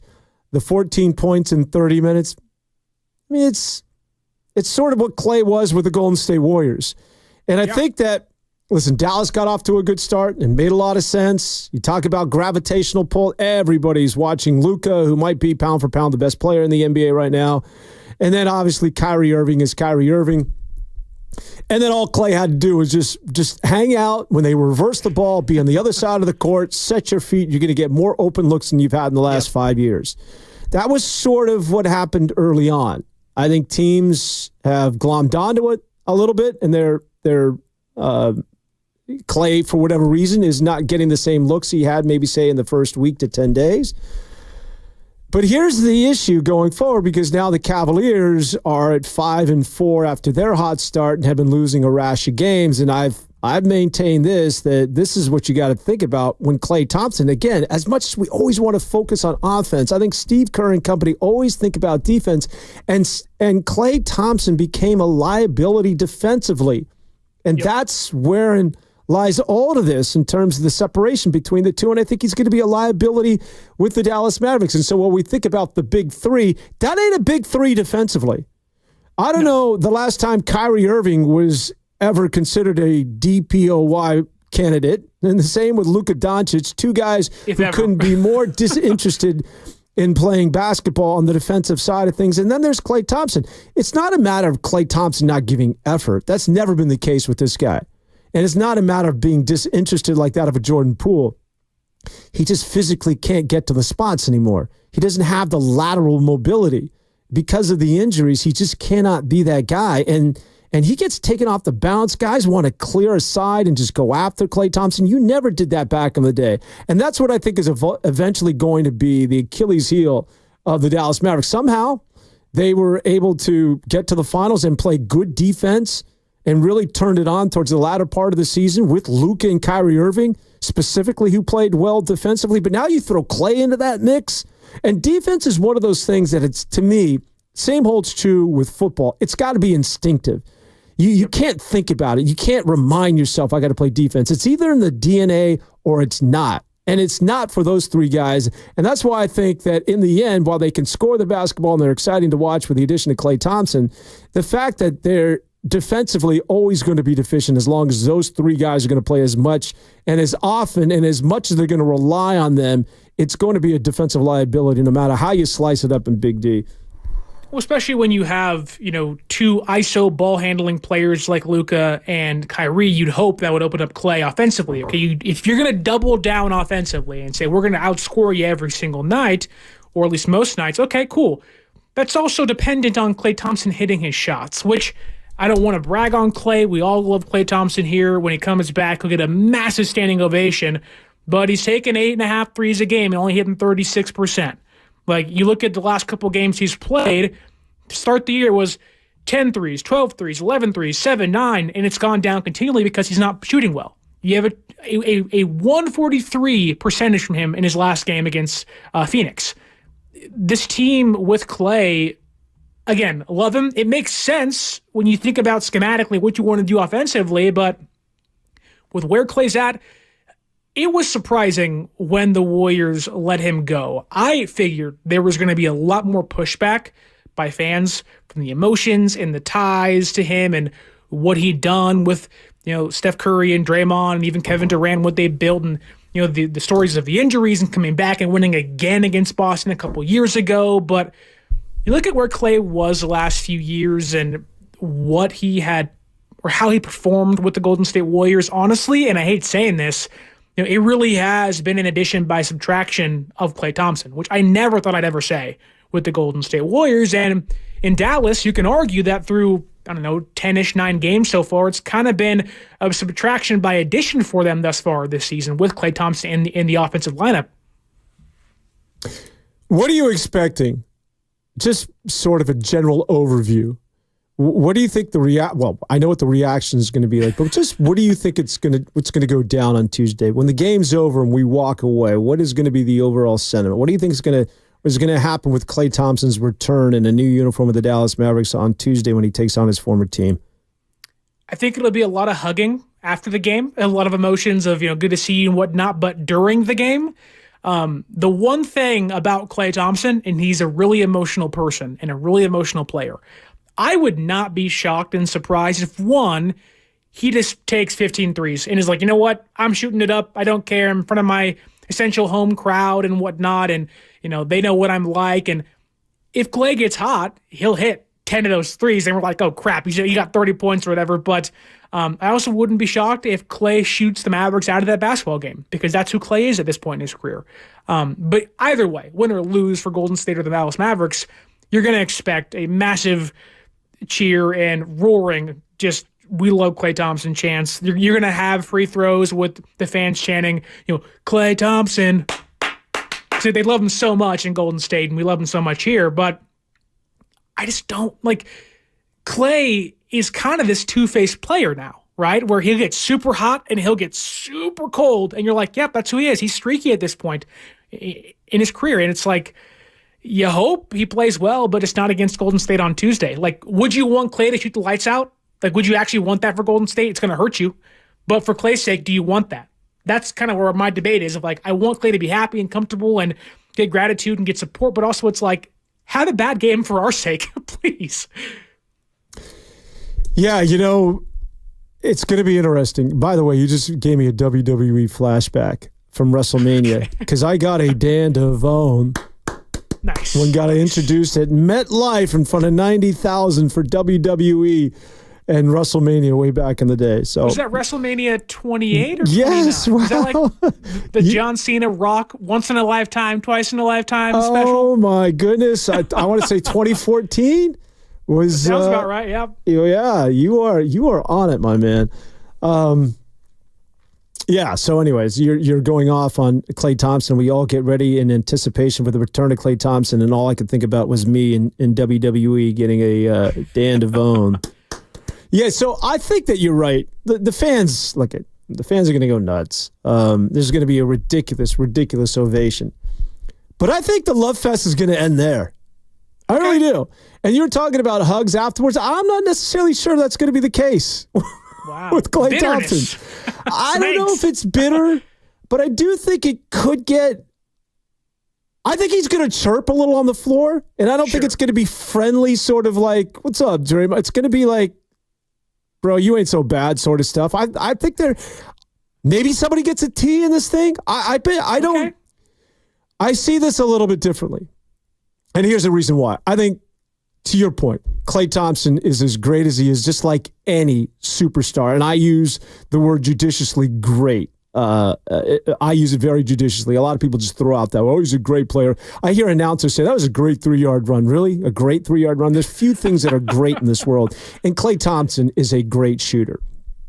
But one of the reasons why he's a great shooter, just like why Tom Brady's a great quarterback, is that there's that crazy, crazy competitiveness that they have in their DNA. I think that there's only one reason, I said this last week, why he went to Dallas. And if you think about it, why didn't he go to L.A.? He has family in L.A. His old man works for the Lakers. The Lakers had more money to offer him. He's got the ocean. It makes sense. His brother Trace is hanging out down there. And he goes to Dallas, and you scratch your head, and you're like, well, why? Why are you going to Dallas of all places? One reason. This is about retribution.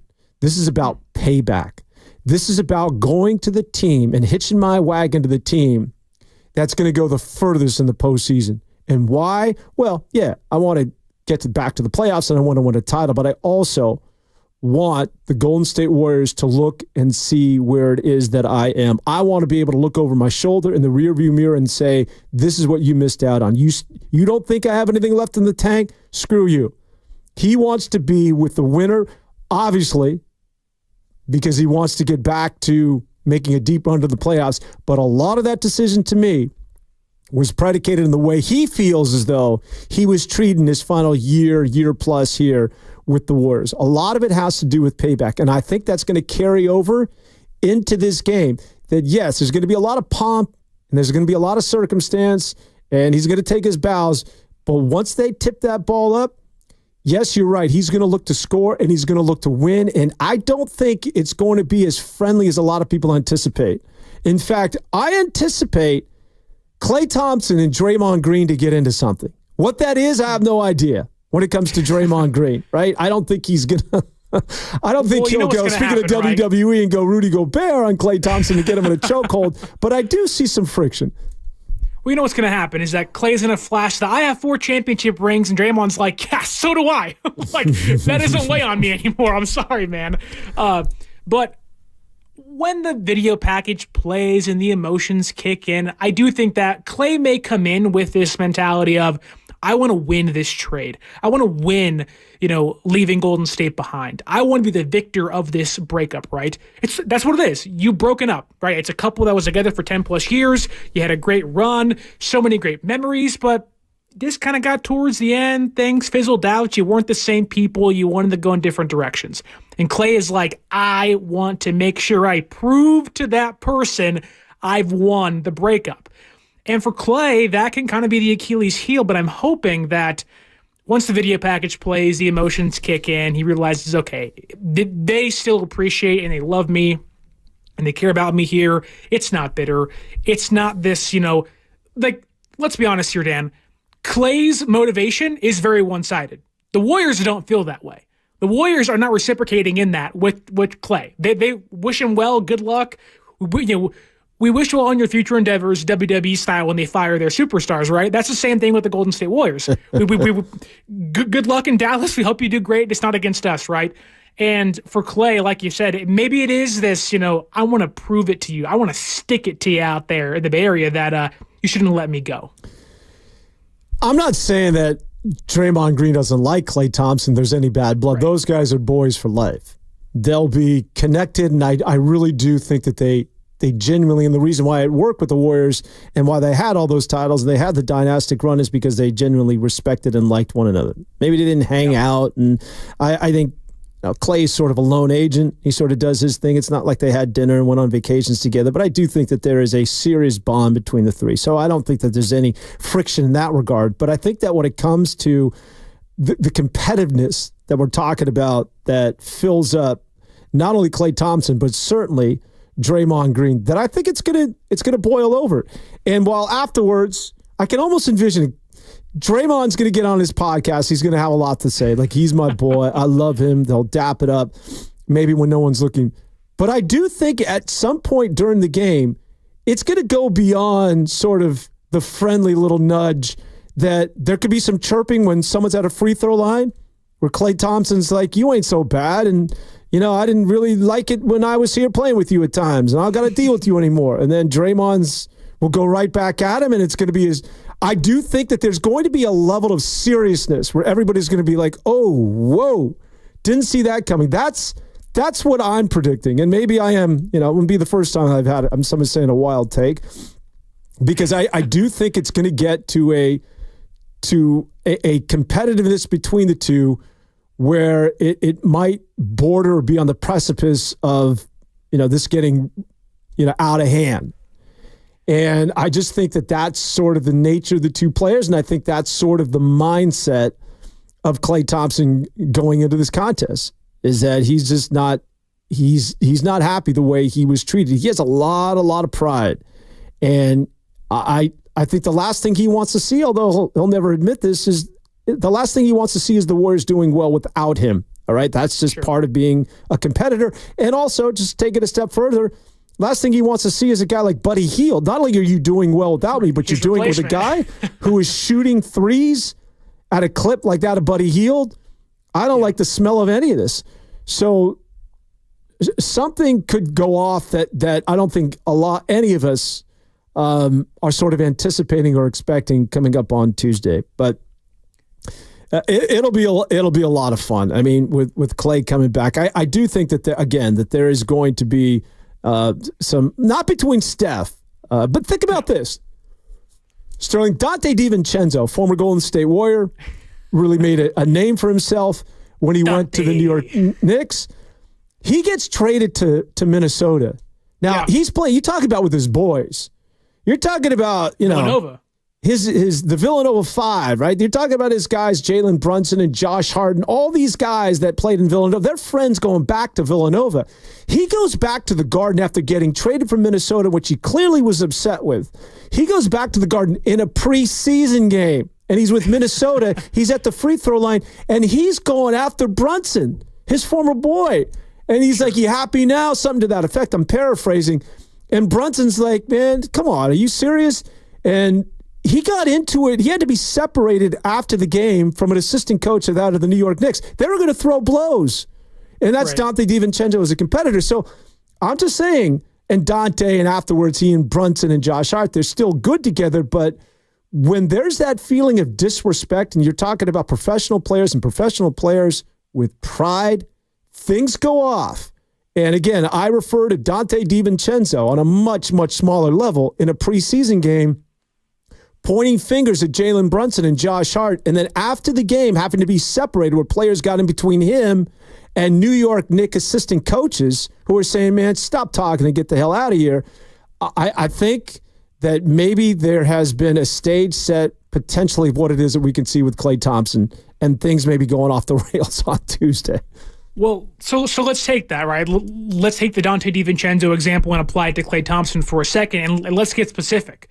Right, he apparently directed his comments towards Tom Thibodeau, like, you traded me away, really? If that's the case, and you go to the Golden State Warriors, well, those comments will be directed towards Mike Dunleavy. Klay knows he was never going to get traded or moved or released or cut if Bob Myers was here. He knew that was never going to happen. You put Dunleavy in there, and in 2 years, he's gone.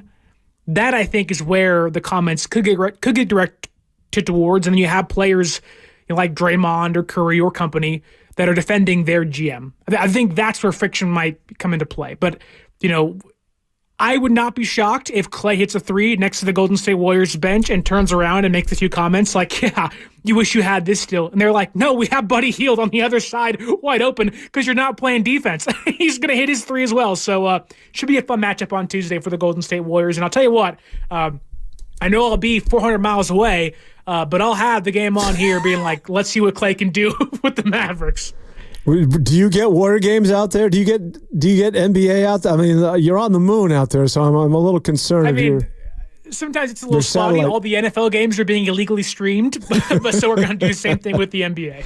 And 510, I love you, baby. Somebody went after me and dropped an F-bomb They didn't like my take on Klay Thompson, but it happens. No, hey, listen, I understand, and I hope I'm wrong, but you never know. It's just when people are this competitive, things go off. It should be a love fest. We all hope that it's like listen. All the fans love Klay. There's no doubt about that. I'm just saying that he's somebody that's so competitive that just sometimes expect the unexpected, but you never know. We'll find out on Tuesday. All right, we'll come back for the final hour. It is my man Sterling Bennett. It's Cam Williams and Dan Avone. Warriors This Week is back right after this.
Welcome back to Warriors This Week.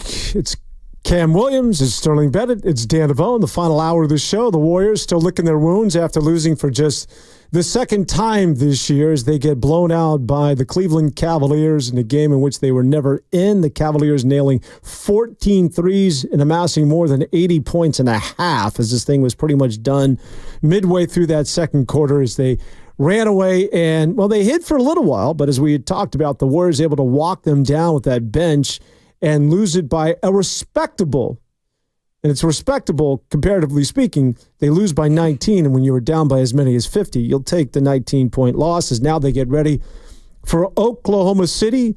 The Thunder come into this game as one of the better teams in the NBA, a team that is obviously young, a green a year ago, but then I think that the year of experience and getting bounced in the postseason last year just makes this team now not only young and more experienced, but also having a little attitude and swagger. And Chet Holmgren, they told him to do two things, Sterling, over the offseason.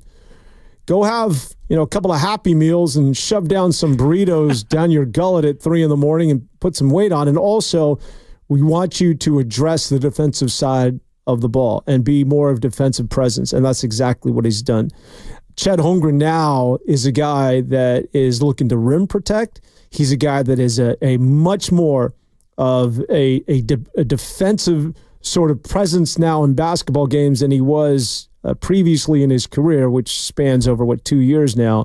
And as good as Oklahoma is with Jay Will and SGA and all these boys that can score the basketball, while the Warriors are number 2 in the NBA, one of the biggest surprises as the number 2 rated defense in the NBA, it is no surprise that OKC is number 1 overall defensively. Just really quick, how are you sort of handicapping and how do you see things going down tomorrow as they finish this 5-game road trip against one of the better teams in the NBA, that young, talented OKC squad? We leave Sterling again out there on the red planet, Cam. So that's what happens when you're... Oh, no, you're there. I'm here. Okay. It's a game that I do think can go one of two ways for Golden State. It can be very much like that Boston Celtics game where they play good defense, they smother Shai Gilgeous-Alexander, and they do what's right. They do the necessary things. They hit their threes. You get a bounce-back night from Buddy Hield and company alongside Steph Curry, and you feel pretty good. But I do think that tomorrow night can be very much like the Cavaliers game, where if Steve Kerr goes back to Gary Payton II, and you have a team like OKC that can play offense and defense extremely well, they got Lou Dort out there playing good defense. Jalen Williams is coming into his own this year, averaging 19 points. Aaron Wiggins is getting you 10. Again, Lou Dort's also getting you 10. Like, this team plays arguably the prettiest basketball in the entire NBA for the duration of games. Like, they are, I think, the top dog in the NBA as a whole. I put them above everybody else, honestly. They're young, they're fast, they're smart, they're quick, and they're aggressive, and they're smothering and what they can do. So, also deep, Sterling. The Warriors are deep, yes, but this team is also deep. Yes, they have. It feels like, we talk about the Golden State Warriors playing 12, 13 guys. A few of those rotational pieces, you're kind of like, that's a weak link. It's very hard to find weak links with the OKC Thunder. They are that deep and that good, and they've been pretty deep for a long time. They've just been young, and it seems like after losing in the playoffs last year, they've got that grit, and they've kind of come into their own this season. I know when it's all said and done, who knows what it'll come out to for them this year, but it's a game I have a hard time believing the Golden State Warriors win, but again, it's about sometimes how you win or how you lose, not exactly what the outcome is. So that all goes off tomorrow as the Warriors then finally return home. They get a day off, and then here comes Klay Thompson and the Dallas Mavericks and Kyrie Irving and Luka Doncic. Even without Klay Thompson, the Dallas Mavericks, a team that were somewhat of a surprise a year ago, going all the way to the Western Conference Finals, winning the Finals, and then getting into the NBA Finals, and then clearly overmatched by that of the Boston Celtics and one of the better teams. Although after 9 games, just 1 game over the 500 mark, had 5-4, but one of the better teams in the NBA and certainly out there in the West. So just to go back, and I know a lot of people were I dusted some things up when I said, listen, it's going to be a love fest, but because of the competitive nature of both Klay Thompson and specifically Draymond Green, that there something could flare up. You have no idea. And I think some people maybe know where I'm going with this. I'm a big fan of B. Diddy in that podcast of his where B. Diddy, I don't know how big or how big of a bong or just how big that fatty is that he smokes before he does that show with Draymond Green, but it's got to be epic proportions because it's just, I could just get a kick out of Baron Davis. And maybe he's completely sober, but he's not only insightful, but he makes me laugh. And one of their podcasts, again, this has probably been, I've been gone this week, so stop me if this has already been said and resaid, but in one of their podcasts earlier this year, there was a moment where Draymond Green's trainer, his name's, Trav, I forget what his name is, was talking to Kyrie Irving, and Klay walked up, ignored, even though he knows Trav because he's Draymond Green's trainer, and he was with the Warriors all last year, ignored Trav and told Kyrie, oh, you're talking to the ops. Don't be talking to the ops, meaning that anybody affiliated with the Warriors now is opposition. You're an enemy. Right. And there was some tongue-in-cheek in that, I suppose. But the next day, Draymond says, and I'm going to quote here, the next day I'm working out, and now I'm talking to Kai, meaning Kyrie Irving, and sure enough, Klay walks up and says the same thing. Come on, Kai. You can't be talking to the ops, the opposition, meaning referencing Draymond Green. Klay at this point isn't even acknowledging Draymond Green. He goes right to Kyrie and says, don't talk to him. And this is what Draymond said. As soon as he said that, I told Trav, his trainer, now I'm going to run through his chest because there's some serious behind that joke. I know Klay. I've been playing on that same team with his brother for a long time, and I know how he thinks. There's a lot of seriousness to that statement, said Green. So I'm just saying, if you know Draymond Green, and you're being referred to as the enemy in the opposition now, that we're no longer boys, that, everybody as proven by the greatest of all time, that being Michael Jordan, and The Last Dance, you're always looking for incentive, right? When you get into a basketball game and you're looking to incentivize yourself, even though you guys are generally good with each other and friends after the game, but you're looking for that little sort of to put you over the top. And that might be what's going on here with Draymond and Klay. And it may get a little bit uncomfortable for a lot of people that just anticipate this as being a hug fest. Which I love that. And let's draw a line in the sand and say no one wants there to be this Rudy Gobert, altercation, but I love the fact that Klay Thompson takes basketball this seriously. This is his job. This is what he's paid to do, paid millions of dollars to do. And I don't know about you, Dan, and I understand in the social media age, everyone's friends and it is kumbaya and, off the court, everything's okay. And on the court, it's okay. But sometimes I like beef. Sometimes you want to see the opposition, the opposing team, and your team get into it. You want to see these people take this game so seriously that they look for any competitive advantage over the other one. There is a classic story of Kobe Bryant getting Allen Iverson to leave the club and go shoot hoops, only for Kobe to send a different driver, Kobe not even be at their arena, just to get AI out of the club and make him tired the next day at like 2 a.m. Like, Kobe looked for any advantage he could. And while Klay and Kobe aren't the same and it's very different in this case, I love that Klay has the edge he does. Now, sometimes it's a little too much, and when he has bad games, it kind of crosses the line into getting a little more emotional than looking for the advantage. But I love the competitiveness of Klay Thompson. I think that is what more players need today. I don't want to see, whether it's the Niners or the Giants or the Warriors, I don't want to see them being friends with the team you're trying to beat. After the game's over, fine, dab up, be cool. But when that game starts, when the tip-off happens, when the kickoff happens, when the first pitch happens, I want to see you fool systems go thinking, I want to crush my opponent. I want to dunk and hit threes every which way possible.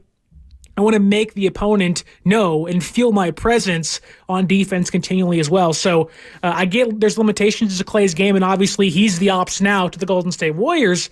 I do love there is this serious kind of competitive nature now, which should be a fun rivalry going forward this year. Yeah, and I'm with you. I think Klay Thompson's old school in that regard. Yeah, I make a lot of money. Everybody makes a lot of money, but I'm still, at my core, want to beat the brakes off of you. I want to score and I want to win. That's why he's a champion. That's why Draymond Green was a champion. They're very sort of, fundamentally, that's the way the game was played back in the day, back when I was growing up. And that's why you had rivalries back in the day, which is sort of absent in the NBA right now. First of all, because the NBA is so transient that players go from team to team that you can't really get that sort of, like, one team is the Lakers, the other team are the Boston Celtics, and this personnel really wouldn't change over the next, 5 to 7 years. And it's the same players that are going up against each other in the NBA Finals. But there really was a dislike, I think, for one another. And there was just this, I wouldn't go as far as to call it hatred, but you don't see that a lot any longer. I mean, Joe Mazzulla, and I know he's somebody that doesn't get a lot of credit because a lot of people feel as though, well, I could have coached the Boston Celtics a year ago and won a title. But Joe Mazzulla, I think, to me, is an underrated coach. He may rub a lot of people the wrong way, but he's actually, and I think, a good coach. And the reason why I bring up Joey Maz is that, I don't know if you heard his quote earlier this year, but he said that there needs to be more fighting in the NBA. I wouldn't go that far. Not literally, but the point he's trying to make, no, he was being literal, that there needs to be more fights. He wants to see guys throw down. And I think the point he's trying to make, and I think it's sort of to compound what it is that you were talking about, that because of the money that everybody's making and the fact that these guys all know each other, whether it's attributed going back to AAU ball or college, that there isn't really that fierce competition, because at the end of the day, I'm going home with 15, 20 mil a year, some players upwards to 35, 40 mil. And so, let's talk before the game, maybe hang out, go to a club after the game. And I think once in a while, when you see somebody like that, of a Klay Thompson, who is somewhat of an outlier in that he's old school in this regard, that it really doesn't matter. At the end of the day, he wants to win. And he wants to be better than you. And that's why I think the stage is set for something maybe, just maybe, a little atypical of a great player going back to his former team, which we've seen sporadically throughout sports, that because he's such a competitor and because he felt though he was done wrong, that, again, and I don't want to belabor this point, that it could be, there could be some fireworks that maybe nobody anticipated. But I do think it lends to an interesting point that there isn't really sort of the rivalries you see any longer. And the worst thing, as a fan, I hate to get a taste of, and this happens in baseball, where you see guys, they're dapping each other up and they're in conversations, batting cage, and they're on opposing teams. You're like, these guys, do they really not really care who wins or loses this game? That their paycheck gets cashed regardless. And it's nice to know from time to time that this, just getting back to all of us at our earliest stages in life as kids growing up. I played sports out on the streets, and baseball, football, basketball, whatever, and you just wanted to win. You just wanted to beat the other team. And you want to know that that's still part of the fabric of sports going forward. And I think Klay Thompson, as well as Draymond Green, they sort of embody that. Well, it doesn't stop there, right? DeMar DeRozan said this on his podcast recently, that about 85% of the NBA, to his estimation, they don't care about the outcome of the game. They have their money, and they're fine. They don't care as much about the outcome or winning and losing. They know that their life's made and they're set. But you have these old school players like DeMar and like Klay Thompson that have kind of grown up watching a different era of basketball, which I don't think anyone is against players being friends. We're all for that. Off the court, be fine. But when, again, you're inside those white lines, this is different. Go back to when you were a kid and I was a kid, Dan, albeit very different generations. This idea that when you're playing your friend off the court, on the court, you want to show you're better. You want to show you are, you have a notch above them when it comes to whether it's shooting hoops or playing basketball or playing football, whatever it may be. You wanted to have the advantage and hold that over their head. That way you can talk trash when you're off the court and have a good time doing it. So I love that. Well, I don't think it'll come to blows or whatnot. I do think that Klay and I'm sure Draymond and Steph, they'll probably have a meal off the court the night before or whatever, whenever they get in.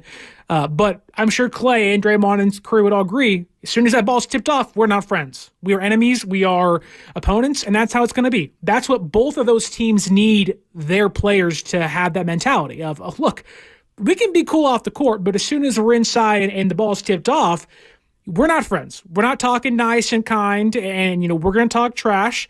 And we're going to have fun. We're going to be physical and be brooding and all these things you need to have that championship caliber. We talk about gold-blooded.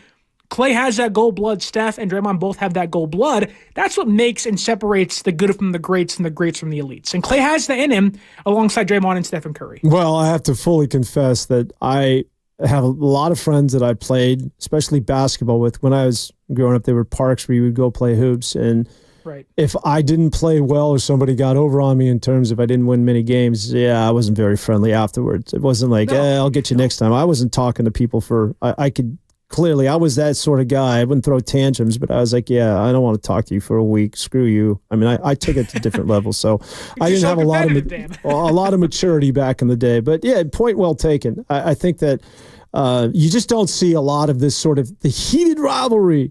I mean, who in the NBA really dislikes one another in terms of teams? I know the Warriors and maybe the Celtics and the fans certainly are into it, but I don't know that you can necessarily find the sort of the distaste teams used to have for one another. And it wasn't whether it was the bad boys, the Detroit Pistons back in the day where everybody was pointing a finger at them.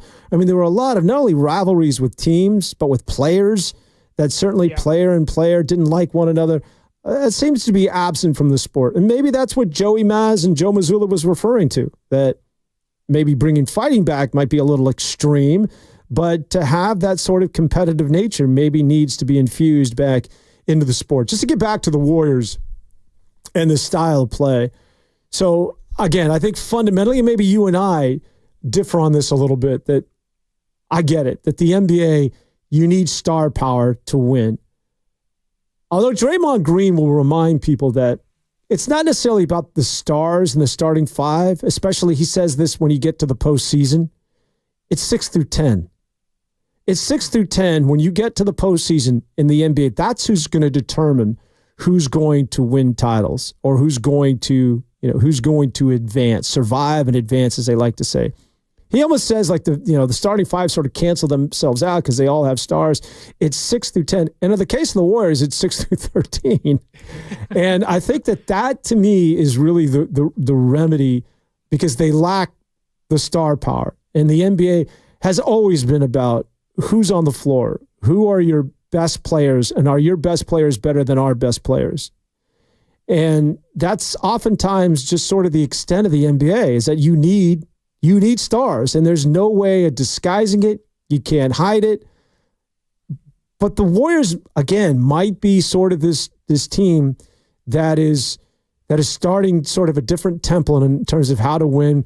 Now with sort of the financial guardrails and restraints that have been put into place with the second aprons, that you just can't go out and spend all this money and really sort of just, handicap yourself, or just be a team that is just, mortgaged the future on one play and is hamstrung because all this money is allocated to one or two or three players, like the Warriors were a year ago, with $70 million dedicated to Klay Thompson and to Chris Paul. That you've got to disperse that ball. And the other thing that I think that just from a thought process, and I know I'm trying to pretend like your mic is broken, which it's not. It's just I'm long-winded here, but there's a guy by the name of Nolan Richardson. I'm going to give you, it's time for Uncle Danny's lessons here, Sterling. So pull up a chair and take out your number 2 pencil. Strolling Nolan Richardson. You ever heard of Strolling Nolan Richardson? He used to be the head coach of the University of Arkansas when Arkansas was a good team. They won 2 national titles back in the 90s. They would go to Final Fours under Strolling Nolan. You know what Strolling Nolan Richardson, what the little tagline he had on his teams? Because they didn't really have a star at the collegiate level. There wasn't any Magic Johnson, or there wasn't any sort of like that, a Zion Williamson at Duke. It was called 40 Minutes of Hell. 40 minutes of hell. What did they do is they brought everything in the kitchen sink defensively at you, and they brought numerous guys. It was 40 minutes of hell, and that's the way they approached every game. It was a winning ingredient. I'm just curious if we can channel our Nolan Richardson, who is no longer with us, RIP, if Nolan Richardson can once again resurface in 2024 and bring back it would be 48 minutes of hell, with the Golden State Warriors just bringing fresh body after fresh body and defensively just suffocating the hell out of you. Could that be a winning formula in today's NBA? It'd certainly be fun. Well, maybe not fun to watch, and it wouldn't be fun for the opposing teams if they can execute that. But it's funny we've talked about the long rotations, 12, 13 players, smothering defense just now with Nolan Richardson out of Arkansas back in the 90s, like you mentioned. Oh, he's still alive, by the way. Let's not bury people prematurely. Very presumptive RIP from you. 82 years of age. Happy birthday, Nolan. But it's funny that, or maybe ironic, who they're playing tomorrow night. A team that is very deep, that plays good defense, that scores points, that, like you said, and what your mindset or the way you want to go forward with the Warriors roster construction is, it's youth, but it's youth that you ingrain in your culture, ingrain in your system, and then they grow from there. And it's kind of this inward-out approach where we can get these guys in here and establish the culture and establish how we play and let them grow. In 3 or 4 years, they'll become stars. Now you have, SGA and Jalen Williams and Chet Holmgren and Aaron Wiggins and Lou Dort, Isaiah Joe and Cason Wallace, and you have all these players in OKC. Alex Caruso's now there, where they're not acquiring stars. They're compiling draft picks to continue to build what they're doing in OKC. And while I do think for the Golden State Warriors currently, if they want to maximize Stephen Curry and Draymond Green's kind of final years of their career, I think it would be worthwhile to go and acquire a star like Giannis Antetokounmpo or somebody else. But to your point, maybe there is a change that with a team like OKC, who kind of set the standard of let's trade Paul George and Russell Westbrook and Chris Paul and company. We'll get feels like 1 million draft picks in return, and we'll just build this puppy in-house. And we'll hit on some guys, we'll miss on some guys. When we hit, we're going to hit these stars, and we're going to have 7 of these guys ready to go continually. Maybe that's the way to go, but unfortunately, I don't think the Warriors and OKC are in the exact same place philosophy-wise currently in the NBA. All right, we continue. Let's preview and get you ready for that big OKC matchup. Why? Because it gives me an opportunity. Cam, if we can find this, I want to go back to 2016, which is I think I speak for a lot of people, my favorite Curry moment, and there's been a lot to pick from, but when he hit back in February, it was 2016 or 2016, I want to say, he hit that game winner from the logo, and there was Mike Breen on the call. Curry way downtown, bang, bang. We're going to bring back the bang, bang. We're going to go bang, bang when we continue here on 95.7 The Game. I want to play that clip for you. Also talk a little bit more about OKC and can the Golden State Warriors actually finish this road swing 4-1? 3-2 certainly is something that I think a lot of people would have taken, but 4-1, well, we'll discuss. We'll wrap up the show with my man Sterling Bennett and Cam Williams and Dan Avone. Warriors this week. Final half hour is around the corner.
Dan Devone, Cam Williams producing today as the Golden State Warriors lose to the Cleveland Cavaliers. The Cavaliers go to 10-0.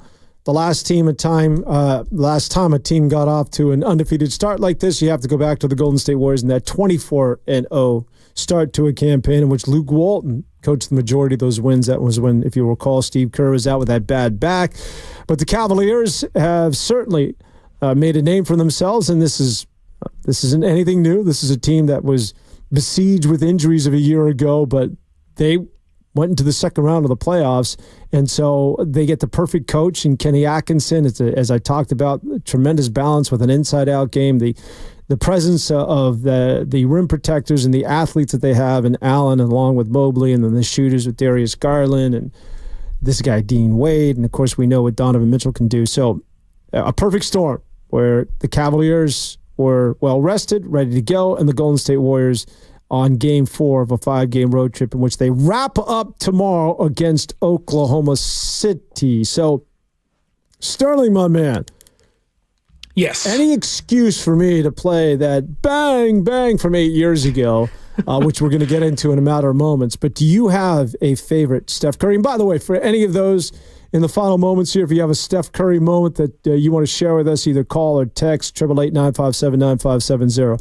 But Sterling Bennett from the Red Planet, what is your favorite Steph Curry moment? My favorite Steph Curry moment, albeit it's not against the Oklahoma City Thunder, actually goes back a couple years when they were playing the Knicks, Madison Square Garden, when Stephen Curry broke the three-point record. Now, obviously in itself, historical. It is a capping off of the greatest three-point shooter of all time in NBA history and what he's done throughout his entire career and still doing to this day with the Golden State Warriors. But selfishly for myself, that highlight almost didn't air over the airwaves of 95.7 The Game. And the reason why it's my favorite is because of what was happening behind the scenes with the radio and whatnot. So to give people kind of some insight into what happens behind the glass, we connect to Madison Square Garden. We have the engineers at MSG and whatnot, and we're all kind of waiting around, okay, how's this going to work? And the connection's going in and out all throughout pregame, and we're sitting back like, we may not get Curry's highlight if it doesn't play. And I go to our wonderful boss, Matt Dehezian, and I'm like, hey, Matt, like, we don't have a backup for tonight. This may not play. So we're sitting there with the Knicks on the phone in case the radio goes out, and I can pod up the phone. So all you hear is the dial tone, and then it clicks on, and the radio is on it. So we were sitting there, bated breath, holding on by a string, and thankfully the radio and the connections all worked out and kind of figured itself out over the air and whatnot. But that radio call almost did not play over the airwaves 95.7 The Game. And if it didn't, and the radio went out, it was going to be a phone version of that highlight. We repeated over and over and over again, but thankfully things played itself out perfectly. And of course, Sterling Bennett, who for years was the guy behind the scenes that made it all happen as the producer of Warrior basketball. And I had no idea that one of the most momentous, if not right at the top of the list in terms of the accolades for Steph Curry, almost was a complete debacle here. It would have been phone calls and yells and screams, and it would have been not fun. But thankfully, the weather was good and everything worked itself out because we were all a little worried. This is not going to go well for us. When I was I did a little play-by-play, and as a very young man, one of the first games I did were for the Chaminade Silver Swords in Honolulu, Hawaii. Hi again, everybody, and welcome to, I forget the name of that gymnasium. It sat about, 40 people. But I used to do Chaminade basketball, and they were playing North Carolina State, which for them, they had a big tournament out in Hawaii every year. But same thing, we had radio issues, and they had to do it via phone, and I want to say I did the whole game on a phone, like a rotary phone. I was holding the receiver, talking into this thing, calling a play-by-play contest. But my favorite Steph Curry moment. Cam, are we ready? Without further ado, come on, baby, bring it home.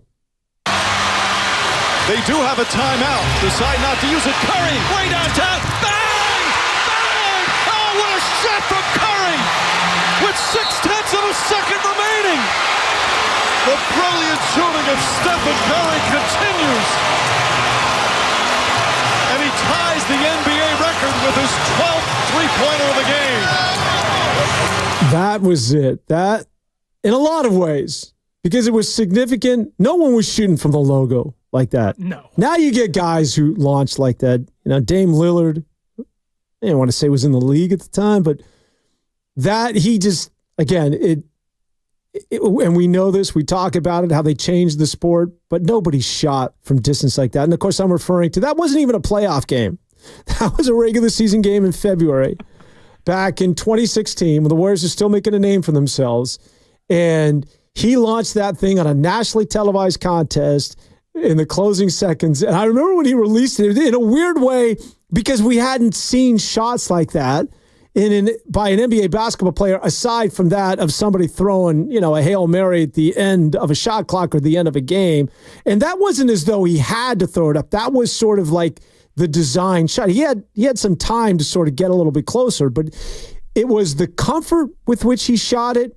And it was one of those that you felt as a Warrior fan that's very, very, very much within his range. And when he knocked that thing down, there was just, I think it just sort of changed the landscape. And the Warriors, that's exactly what the Warriors did as far as bringing this brand of basketball to that of the NBA and shooting threes. Not only shooting threes, but shooting threes well beyond the arc or the stripe, as they like to refer to it.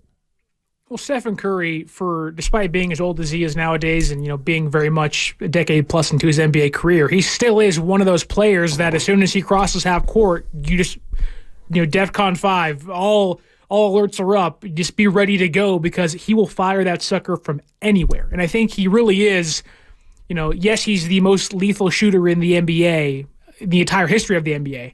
But even now, when he's in his mid-30s and it's the expected he'll slow down, Father Time obviously is undefeated, but Steph still has some of those bang, bang still in him here or there, and you're just like, you continue to be wowed by a player like Stephen Curry almost every single game because he is so special. Yeah, so the Warriors, and the reason why I was playing that is that's where the Warriors will be tomorrow. My favorite, the place where it all went down to my favorite Steph Curry moment. OKC, as the Golden State Warriors look to close out the 5-game road trip either at 4-1 or they'll come back at 3-2. Either way, it's a winning road swing for the Warriors, who, as we had talked about, now getting tested against some of the best teams in the NBA. And all the action, by the way, can be heard right here on 95.7 The Game. I do want to talk about, just for a moment, as we wrap up the show here in the closing moments, sort of the playoff system as it is currently in the NBA. Because right now, it just doesn't make a lot of sense. When you think about it, like, they got to go 1 through 16. And I just happened to be looking at this while I was looking up, you know, the best teams in the NBA, and obviously the Cavaliers are 10-0, and I wanted to find out where the Thunder are. They're at 8-1, but clearly I don't know. You could right now maybe the Cavaliers are playing the best basketball in the NBA. I still think that the best team in the NBA is OKC, but check back with me in a couple of months. But the playoffs as currently constructed, do you know the Cavaliers at 10-0? And then the Celtics, which lost their second game at the hands of the Warriors just the other night, are 8-2. After that, it's the Knicks 4-4. It's the Hornets are the 4 seed at 4-5. It's the Brooklyn Nets at 4-5. My point is, the Detroit Pistons are at 4-6 and very much in the hunt of things. The all these teams, the Atlanta Hawks, well under 500, would get into the playoffs if they were to end today. Meanwhile, in the Western Conference, it is such a tale of two completely different stories. Where the Suns are 8-1, the Thunder 8-1, the Warriors 7-2, T-Wolves 6-3, Nuggets are 6-3. You got the Grizzlies, the Rockets, all over 500. The Lakers, the Clippers, the Mavericks, the defending Western Conference champs. There's about 4 of those teams that would not get into the postseason. Meanwhile, Charlotte, Brooklyn, and Atlanta would make the playoffs despite playing inferior basketball. Your thoughts? Well, it's kind of gone back to when LeBron James was in Cleveland and in Miami, where they're just running the Eastern Conference, and it was like maybe the Raptors and at times the Celtics and at times the Hawks that were competitive, but nobody ever such really a bad took East. that next step. Yeah. And it was terrible. It was like that was one of the biggest knocks on LeBron's run in the Eastern Conference. Is like, who are you playing that's worth a damn, right? And so yeah, can they reseed stuff? But I'm assuming the NBA was expecting more from Philadelphia and more from Milwaukee, which you hope if those two teams are above 500, okay, they're third and fourth seed. Like the Knicks are going to be well above 500 once the year's over with, barring injury. And, you're always going to have some of those below 500 teams squeak in with the play-in tournament and whatnot. But with the way things are headed as of right now, with the Western Conference being so stacked, that kind of feeds into where we were talking about before the year started in regards to this is going to be a tough ride for the Golden State Warriors to be inside that top six, right? You have Memphis 6-4, and I get it's only 10 games, so this is all going to change once the year's over with. But the Rockets are kind of on the come up. They're young, they're explosive, they're kind of putting things together.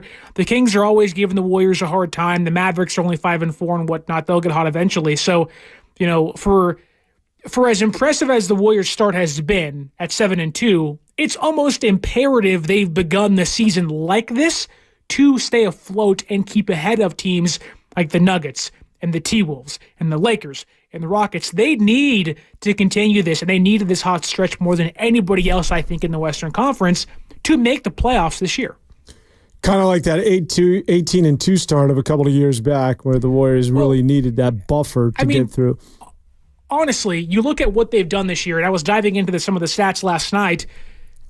Last year, the Warriors did not get 5 games above 500 until March 1st against the Raptors. They're already 5 games above it right now. Last year, it took them till November 20th, 11 days later than they are now, to win 7 games. This is the hottest start since 18-2 in 2021-2022 season. This really has been the best the Golden State Warriors have looked, arguably, in the last 2 or 3 seasons. And the big question remains, is it sustainable? I think one of those, at least, it went a long way in terms of answering that, was the win against Boston. I think that, again, from a national perspective, people stood up and took notice. Like, what's going on out in the Bay Area? Are they back? Has Steve Kerr done it again with a different way, within, soon to be 37 Steph and Draymond, now with, the gray beard, literally? Is this a Warrior team that's a bunch of smoke and mirrors? Like, what's happening here? And I think that they really opened the eyes of the country with what was their most significant win. The question still is that you need to see more. I know that, I'd like to give you a quote unquote better take than that, but it's difficult to drink the Kool-Aid. But there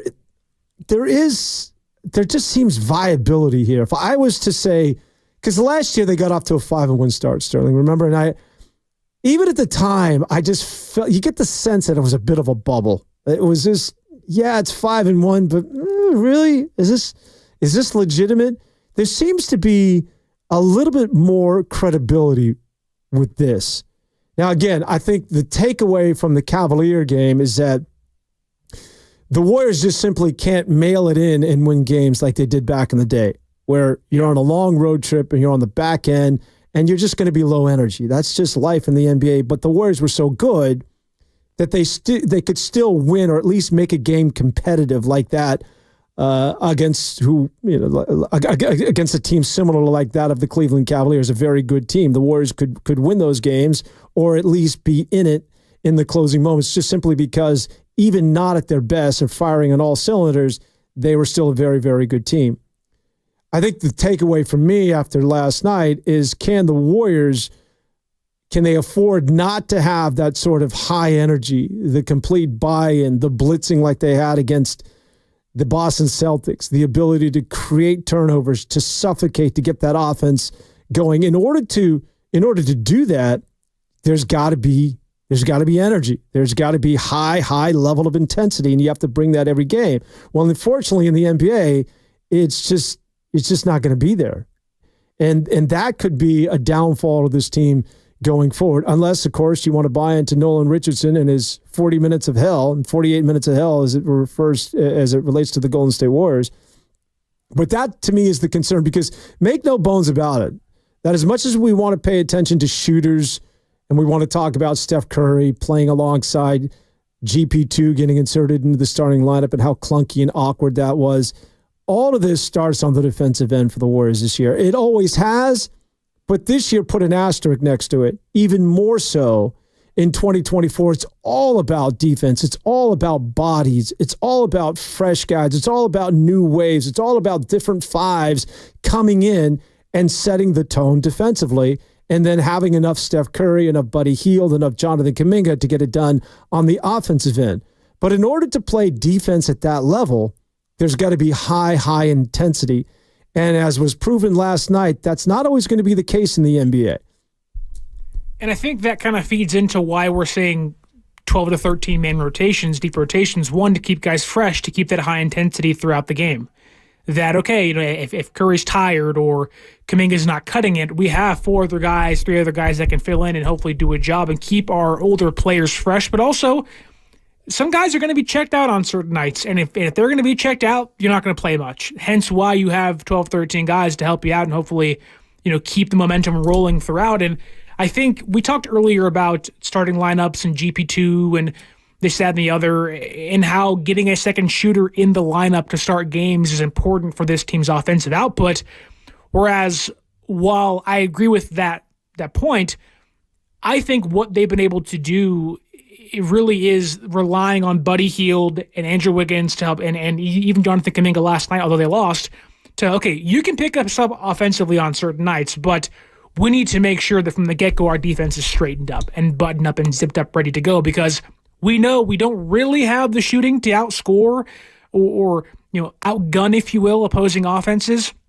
Like, the odds the Golden State Warriors beat the Celtics with Jaylen Brown are lesser than they were or without him. So, the Warriors, although maybe got, I wouldn't say lucky, it definitely helps not have the opposing team's second best player out there offensively, but you can tell this team, knowing they don't have that number 2 scorer, number 2 shooter, that they have to play better defense. And they are. They are a top 5 defensive team in the NBA currently. And right now, with what they're doing, Steve Kerr has almost had a masterclass so far through 9 games.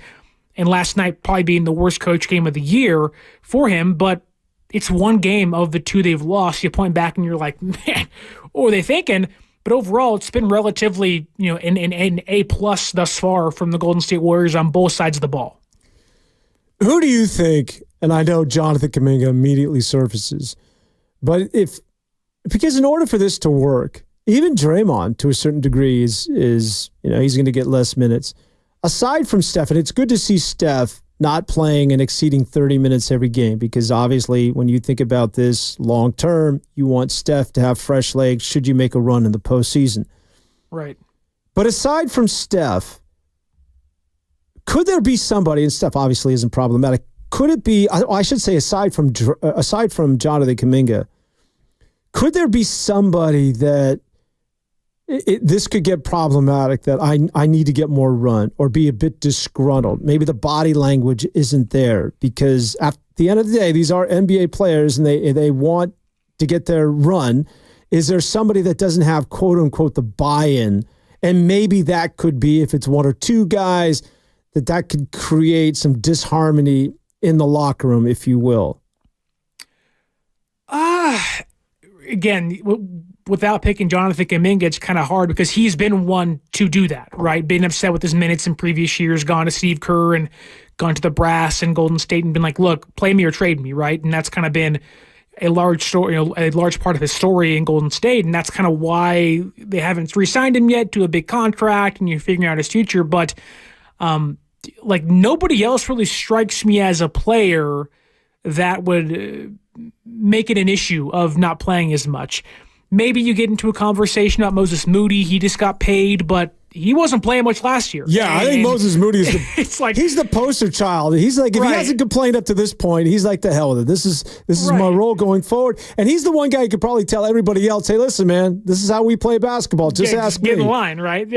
So you can maybe, but he's starting now, Andrew Wiggins.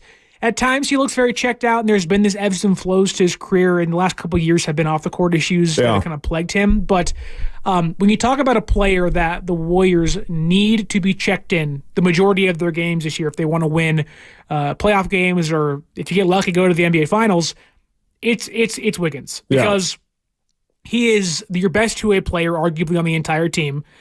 He can score you 18 a night, and he can play two-way defense for you and lock down the opposing team's best offensive player. My only concern is that with this 12 to 13-man rotation, it may lead Wiggins to be more prone to slip into the ebbs and flows and kind of take a back seat, but not in the way you want him to Curry and Draymond, being the stars of the team, but taking a back seat into kind of implementing or inserting himself into the game as it kind of goes. One thing with him is that sometimes he just gets lost and kind of just reserves himself. It's like, I'll let the game come to me, whereas you want this more adamant and assertive Andrew Wiggins. That is kind of the one player you'd point to and say that this deep rotation could lead to that being an issue for him. Yeah, I'm with you. I think that when you think about this Warriors team, they're all role players. So it's not as though you're disrespecting anybody, because they all basically know. I mean, this is sort of how their career has gone when it comes to DeAnthony Melton, Kyle Anderson, and certainly when you're thinking about Lindy Waters and even Moses Moody and GP2. You got to play well to earn your minutes. Otherwise, you're going to come off the floor. And so that's basically how they've cut their teeth in the NBA. This is who they are. And I think it's clearly buy-in on that part. It gets a little bit dicey, and I'm with you. I think that there are a couple of players that you could say, okay, if this is going to work, put a circle around Jonathan Kaminga and Andrew Wiggins. Like, you know what you're getting out of Draymond, and you know what you're getting out of Steph. And then the rest of the guys are all like, listen, we're more than happy to earn minutes. If I'm Lindy Waters, I'm just happy to get an NBA paycheck. And I think that they can all buy in, and they'll do whatever it takes to stay on the floor, including Podziemski. But I think that Wiggins, just because he's got to be a guy that when Steph isn't feeling it from outside, or the offense gets stagnant and you need to score another way, in other words, somebody who can just get to the rim and take you off the dribble, he's one of two guys, him and Jonathan Kaminga, that can create their own. And he's also proven he's a veteran. He's 29 years of age. He's in the sweet spot. He has got to be a reliable scorer, as he was 2 years ago, and a guy that you can count on that's going to give you double-digit minutes every single night. You cannot afford this year, with all the moving pieces and going 13 deep and trying to find somebody that's going to complement Steph and Buddy Hield, I might mention. But he has got to prove that this isn't just a hot start. And when we say we're holding our breath, it's not only because is this experiment, if you will, with running 13 dudes, getting, serious run, is this going to work? But also, is it going to work long-term, specifically with Andrew Wiggins? Is Andrew Wiggins going to be a guy from beginning to end, the sort of player we've seen in the first month of the season? Because whether it's personal absences of physically leaving the team, or even when he's on the team, this dude just has a tendency to check out. That's who he's been with in Minnesota, and that's essentially who he's been with the Golden State Warriors. What Andrew Wiggins are you going to get? Can Andrew Wiggins buy in for an entire season? I think goes a long way into determining just how good or bad this team will be. When that goes into, if they want to play small ball, and they're going to need Wiggins and Kaminga to be that. And you saw last night, this team walked into Cleveland shooting 39% from three, the fourth best clip in the NBA, and they left shooting 30% on the box score. When that happens, when Curry's not having a great game offensively, you need, like you said, Wiggins or Kaminga to step up. And, funny enough, they play the exact same position. They are the interchangeable pieces in the rotation currently. When Wiggins comes out, Kaminga comes in, right? That's what they do. And they are going to be the most important, not just positional group for the Golden State Warriors, but the kind of 1-2 punch they need to pick them up offensively. Kaminga picked them up last night. Kaminga got to the bucket, got some fouls, hit some threes too, where Wiggins kind of just faded away into the background.